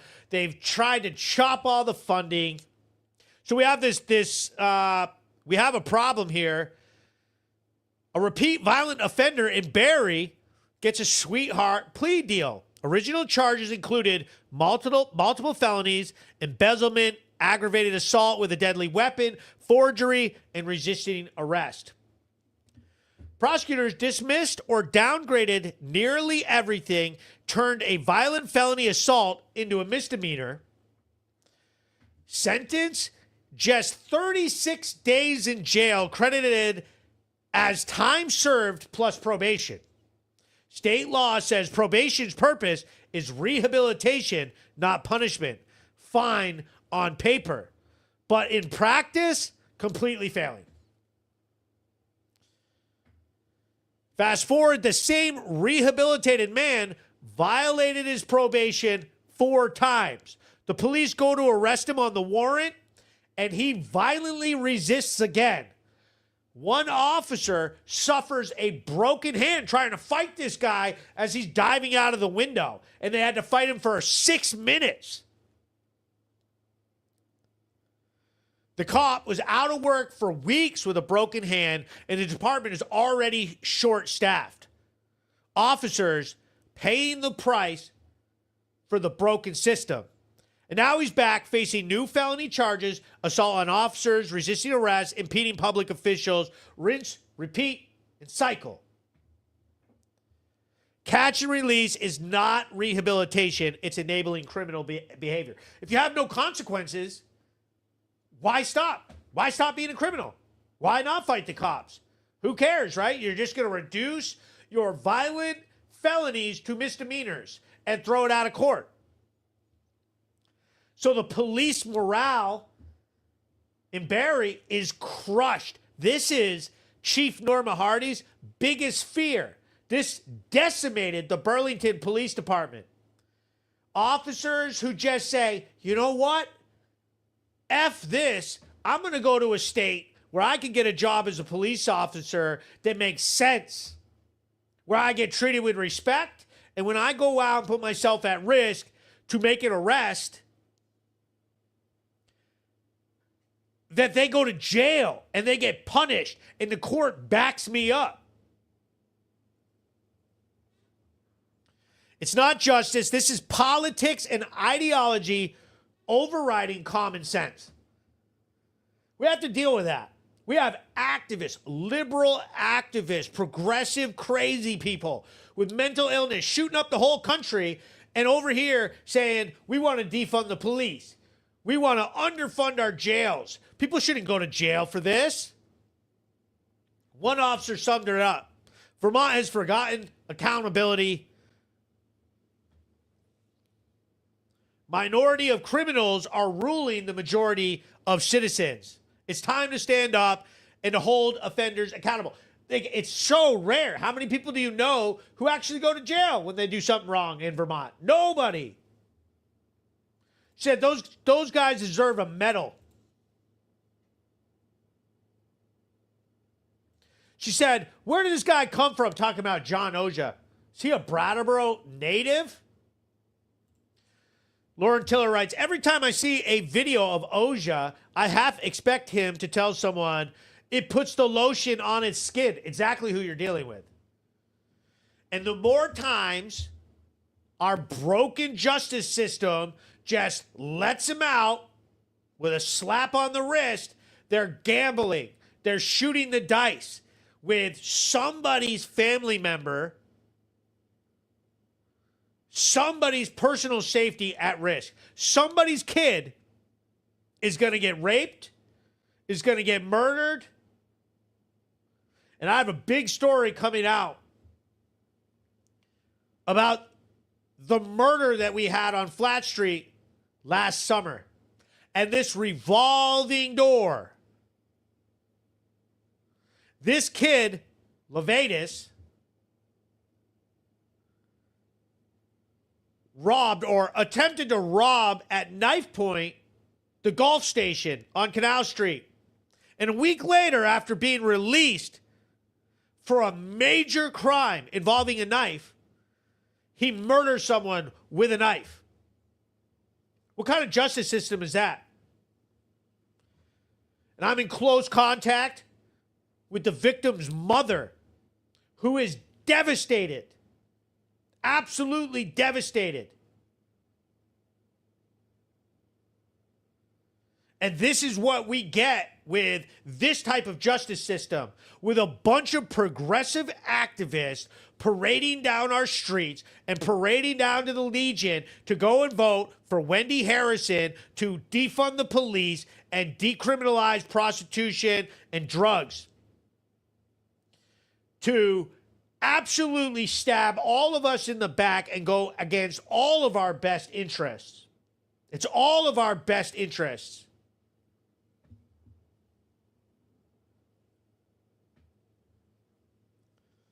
Ridiculous. Now I got all fired up over that one. And now the left is going wild all over our country. President Trump formally designated Antifa a terrorist organization. Let's get into this. So if you don't know what Antifa is, it's this group of lefties, and they love to label themselves as justified. Oh, well, we're against fascism. Except everything that they're doing is fascist. So Trump formally designated Antifa a domestic terrorist organization through executive order, directing the Department of Justice and federal agencies to prioritize prosecuting Antifa under existing laws. Legal distinction. The U.S. law lacks a statutory category for domestic terrorist organization. So Trump's order is largely symbolic, but still gives marching orders to agencies. Executive direction empowers federal law enforcement, Department of Justice, DHS, to target Antifa aggressively with current statutes. Conspiracy, RICO, terrorism. Push to formally classify Antifa as a foreign terrorist organization, FTO, is underway, which would trigger broader sanctions and criminal penalties, such as material support crimes, travel bans, asset freezes, and everything. So, okay. It's been a long time coming. With what they did in LA, what they've been doing in all of these mostly peaceful riots that they have. They all wear black, they put masks on, and they all dress the same so they can all stand next to each other. And it's very hard to distinguish which person commits the crime. So they go out and they throw something at an officer or shoot a gun or throw a Molotov cocktail. Then they all go back and mix all up so that nobody knows which specific person actually committed the crime. And we've seen this play out for years and years and years. So they're officially a terrorist organization here in the United States. But in order to get this to really start to fight back against them, if we could get them as a foreign terrorist organization, then these companies, like, for instance, social media sites, YouTube, all of these sites that they have big platforms on, that they make money on, it would become a liability for Facebook and YouTube to pay them money. They would lose all their statuses. We would start to see this eradicated from our country in the way that it needs to be eradicated.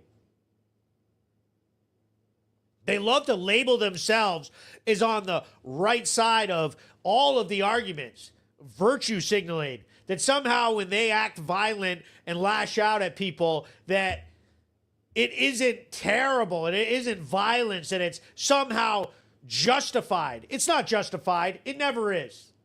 They assassinated Charlie Kirk. They had a bunch of engravings on the shooter's casings.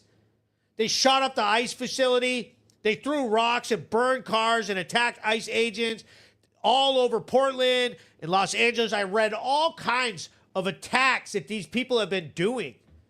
And every time they make it that they're fighting for immigrants, or they're fighting for the genocide, and it's always some way that they try to justify by labeling and incorrectly labeling themselves on the right side of the argument. We're justified to use violence against the police or against anybody who speaks against us, and assassinate Charlie Kirk and shoot at Trump and shoot up an ICE facility and everything else, throw Molotov cocktails at Jews, kill a CEO. I mean, it's endless. Shoot up a church, kill the Border Patrol agent.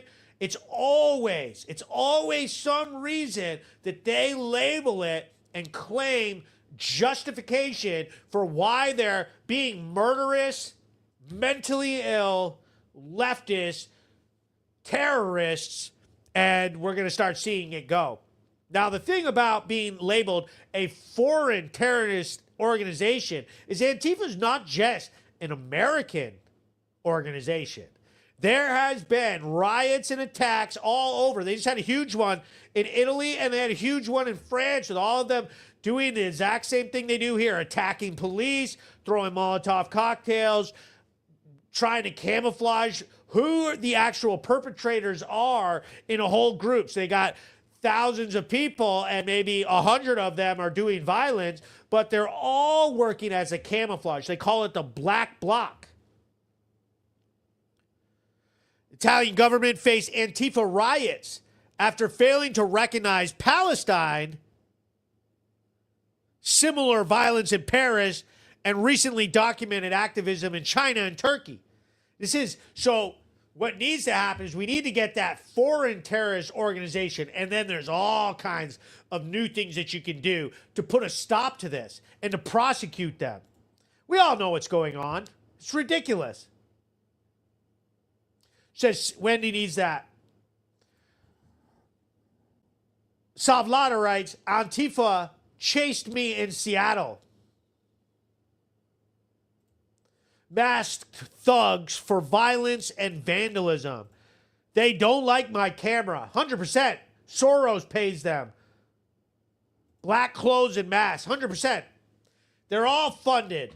This is like when you see a riot, and all of a sudden they had videos, it was all over the news, and they're out there handing out masks, handing out riot shield masks, and then there'll be pallets of bricks placed. Like, who's paying for that? All kinds of crazy leftists and globalists and people that want bad things to happen, like George Soros.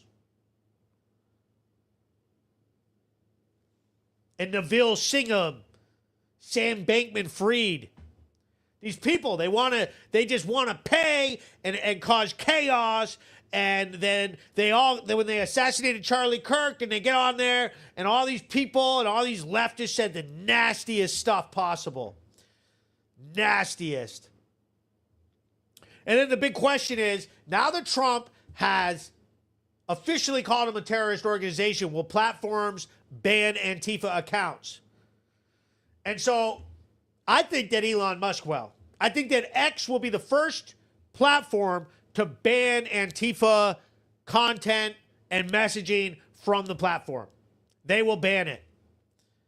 But do we really see Facebook and YouTube? No, because they all want to fly under the radar and play leftist and say, oh, well, this is not a tight-knit organization. There's no leadership. This is a concept, this is a very loose organization. Who's Antifa? Who are the leaders? So they act like there isn't. There's definitely leaders to Antifa. There's definitely organization. They communicate. Someone hands out the flyers. Someone pays the bills. Someone communicates times and place that they're going to organize, what they're going to do. Obviously. But they don't want to say it like that. So they do it secretively to try to sneak this in and get away with this and make it harder for law enforcement to single them out. This is sort of the MO that they've been using the whole time. So YouTube and Google just came out this week talking about how the Biden era censorship, and admitted that Biden, after congressional pressure, but platforms remain hesitant to ban Antifa, but they admitted that they were banning conservative YouTube accounts and Google accounts and social medias. We've all known this. We all know this. Wono writes, a habitual miscarriage of justice is how the LA riots started. There was no justice. Those judges made despicable choices, and no one was held accountable for crimes that were both filmed. Vermont doesn't just need new politicians. The bench needs to be flipped as well, 100%. The judges are right in on this. The judges are all liberal here. They think that they're saving the world and they're going to change the way we do things and push in all their liberal stuff so that they can talk at wine mixers about how progressive and tolerant they are and how they're going to help reform without carceral approaches. And it's failed. And they're so stubborn that they refuse to do the right thing. And this is what I think will happen with huge social media companies and news sites and everything. They're going to defend this terrorist organization as labeled by the President of the United States and the Department of Justice. It's ridiculous. Once they get that foreign terrorist organization status, it'll be impossible for these social media, regardless of how communist or how leftist they are, they will no longer be able to financially contribute to pay them for the content and their views and all of that. Their accounts will be restricted. They will have no way to support them financially, and we'll start to see sanctions show up that will be effective. If platforms refuse to ban Antifa as terrorists, it signals to the public that tech giants fear the left, but not Trump's government. Think about that. Trump's saying that they're terrorists, and if they continue to allow them to use these big sites and make money and spread their hateful message and organize violence against our businesses and our towns, this is crazy. They fear the violent and radical left more than they fear the government's ability to do something about it. If they do not cancel those accounts, the leftist extremists have succeeded in intimidating major media networks, ABC, Disney, through violence and threats and affecting programming like the Jimmy Kimmel Show. Which brings us to our next segment, which is all about this. And we've all seen the meltdowns, and we know exactly what we're talking about.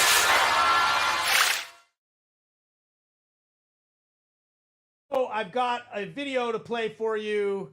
Let's play it, and then we'll talk. The MAGA gang desperately trying to characterize this kid who murdered Charlie Kirk as anything other than one of them, and doing everything they can to score political points from it. In between the finger pointing, there was grieving. On Friday, the White House flew the flags at half-staff, which got some criticism. But on a human level, you can see how hard the president is taking this. My condolences on the loss of your friend Charlie Kirk. May I ask, sir, personally, how are you holding up over the last day and a half, sir? I think very good. And by the way, right there, you see all the trucks? They've just started construction of the new ballroom for the White House, which is something they've been trying to get, as you know, for about 150 years. And it's going to be a beauty. Yes. Okay. He's at the fourth stage of grief, construction. Demolition, construction. This is not how an adult grieves the murder of someone he called a friend. This is how a 4-year-old mourns a goldfish, okay? So, obviously, those comments got Jimmy Kimmel canceled. And rightly so. Rightly so. So, the left loves to throw a tantrum when they get in trouble for their words, but let's not forget, because they love to say, oh, the free speech, and why would you cancel? Why did I fired for talking about an assassination? Kimmel grasping at straws, talking about how it was a right-winger. No, it wasn't. Nobody believed that for a second, that a right-wing MAGA person killed Charlie Kirk. You're out of your mind. Conservatives don't kill. Podcast segment. Free speech under siege. Trump, Roseanne, Kimmel, Alex Jones, Loomer, and Biden censorship. So Trump was banned from Twitter. The sitting president banned from Facebook, Instagram, Twitter after January 6th. And in 2025, Snapchat permanently blocked him. The left cheered for that. They loved it. Oh, absolutely loved that Trump was banned. A sitting president censored. But when Jimmy Kimmel says disgusting remarks about Charlie Kirk trying to blame MAGA for the killing and gets canned, and not only canned for his comments, for trashing out Trump, now it's a violation of free speech. Oh, now it is. Not your show sucked and it wasn't funny and your ratings were terrible and that was the last straw. Now it's, oh, this must be censorship. Conservatives see this as political censorship, silencing the biggest conservative figure ever, the sitting president, Donald Trump, getting kicked off of platforms.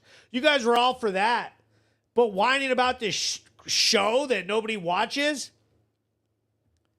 Roseanne. They canceled Roseanne. She calls it a double standard. She was fired in 2018 for a racist tweet, permanently blacklisted.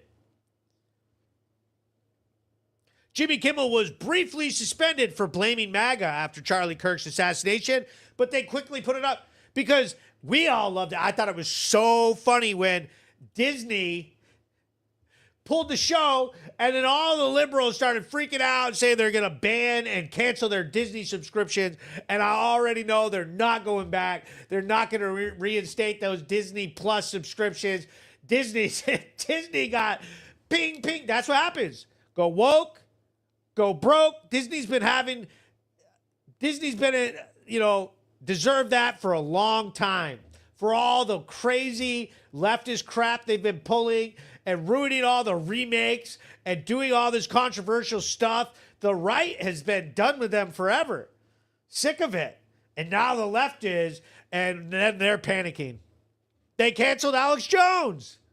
Banned from major platforms in 2018 for controversial speech, sparking fears of mass conservative deplatforming. 100%. And it's the truth. Google and YouTube just admitted to it. That Biden was calling around telling them they don't want that kind of stuff. Ban those accounts. Shadow ban them. I guarantee you that we have a shadow ban. This is why when I go live on X, which I only have a few thousand followers on X, I've got hundreds of people watching me live right now. But I've got almost 20,000 followers on Facebook, and we've got like 10. It's always been like that. Facebook, YouTube, they don't want it. Those are leftist organizations. They want to censor conservatives. They do not want us gaining a following and getting our message out. That's why they used to hit us with misinformation badges and cancel us and ban us for forever. They love to ban us. They just kicked me off of Facebook for 3 months for my reality segment. I put out a reel. Laura Loomer's censorship war. Loomer was banned from Twitter, Facebook, Instagram, Uber, Lyft, payment apps, and even banned from conservative events for her far-right activism. It was awesome. She's awesome. If you don't follow Laura Loomer or know who she is, you got to go over to X to get her stuff. Go over there and see what she does. She's got the receipts. That's what she does. She knows how to get information about scandals and about stuff that people are taking money, people are breaking laws, people have a past, whatever it is. She will find it, and she is ruthless. She has sued tech giants for suppression, but courts rule social media aren't bound by First Amendments. And they aren't. But they love to claim it when it benefits their narrative that they want to push. They want to cry for social media when Jimmy Kimmel cry for censorship and First Amendment freedoms when Jimmy Kimmel gets silenced or fired, or they lose their job at work for trashing out Charlie Kirk. But it makes no sense, and they freak out when people who are conservative say the very same thing. It's a double standard. Despite bans, Loomer remains influential in MAGA circles, and so she is friends with Donald Trump, and she went in there and got a bunch of people fired because she shows up with all this evidence and, gets people fired. Google and YouTube admit Biden-era censorship. Crazy. The Biden administration pressured Google to remove content, especially on COVID and election topics. Trump always talked about this, and we all already knew that man, if you are a Trump supporter, you are going to get no engagement on your social media posts, and people like me have suffered for years because of that. Suffered, and now the current is changing. People want the truth.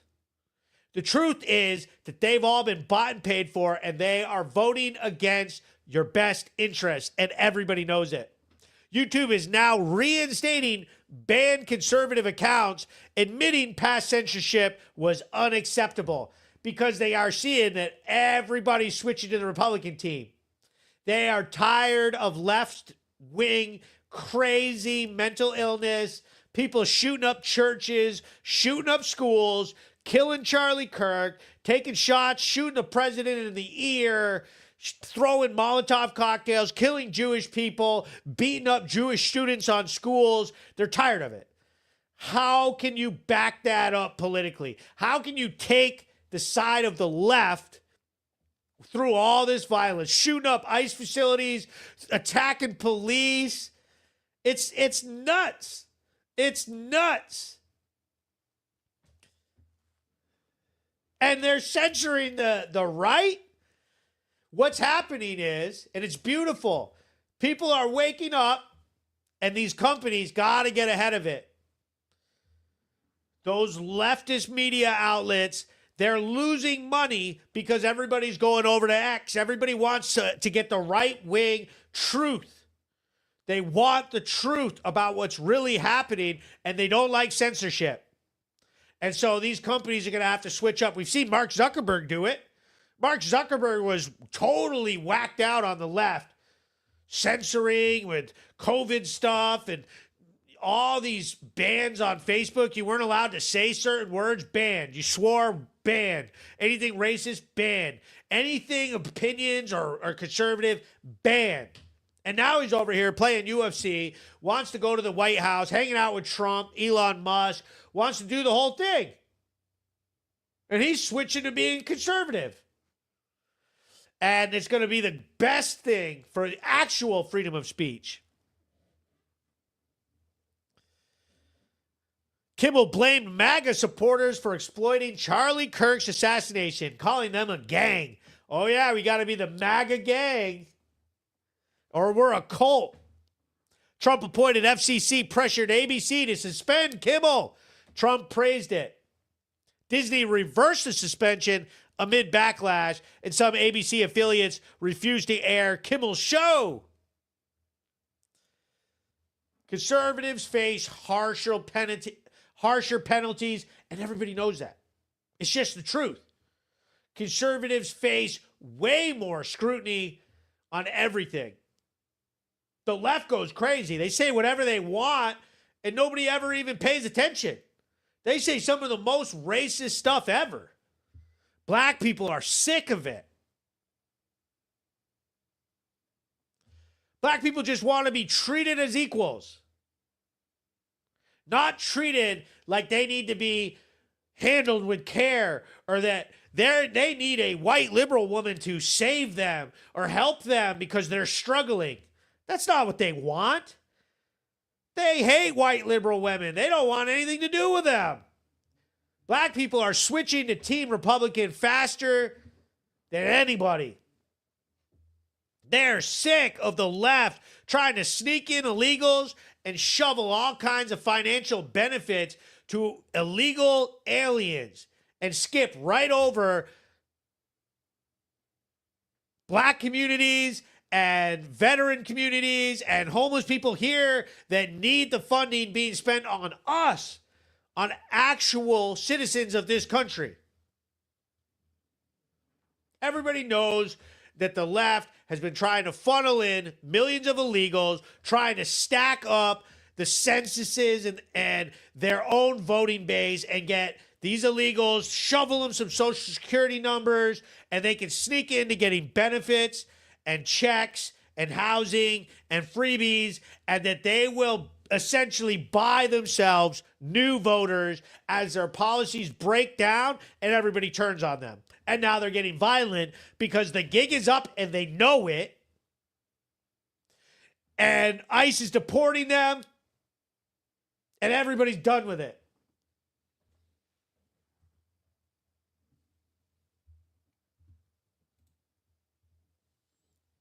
The Planet Hank Live Show, the finest form of entertainment on the internet as we cross over 200 live viewers.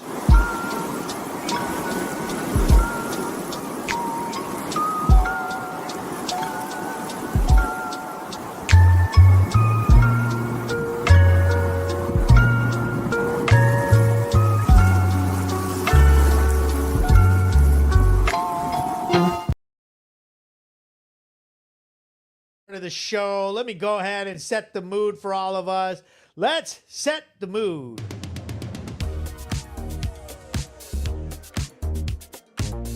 I need 3 people to put up 3 dog emojis in the chat.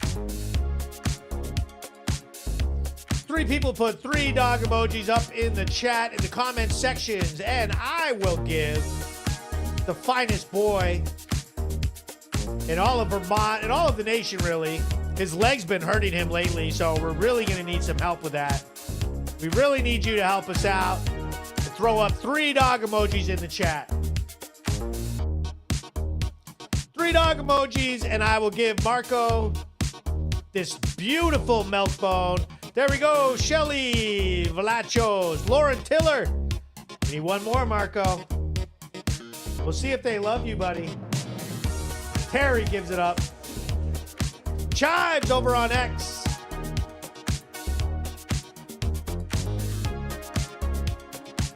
I like this 80s style music. Whoa, no, throws them up. VT Gal.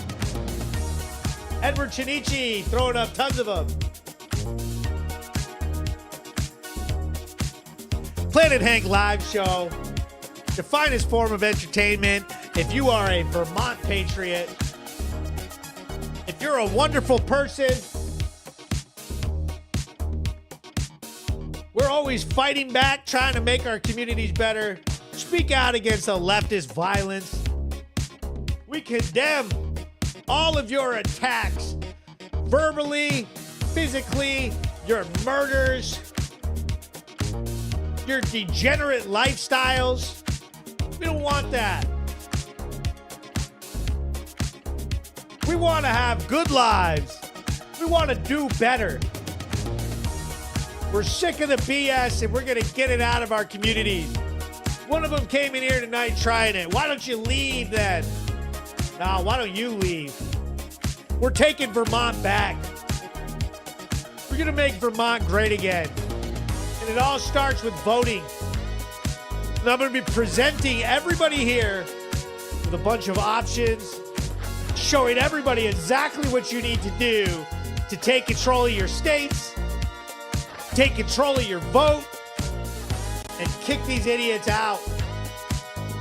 We don't want to be run by a bunch of progressive activists who don't know what they're doing. Go to one of these select board meetings, you got homeless people in there trying to tell us what we should be doing with the money and how to run our local and state governments. What the heck are you guys talking about? We got it, okay? We're going to run our own states. We don't need a bunch of activists who are broke trying to come in here and put up a bunch more policies that make no sense. Hotel vouchers, decriminalizing prostitution. Forget it. Forget it. That's not what Vermont stands for. We're sick of it, and we're done with it. And we are coming to vote you out, and there's nothing you're going to do about it. I don't care how many times you call us racist or try to trash us out. We want to talk about your leaders' voting records now. I don't care about name calling.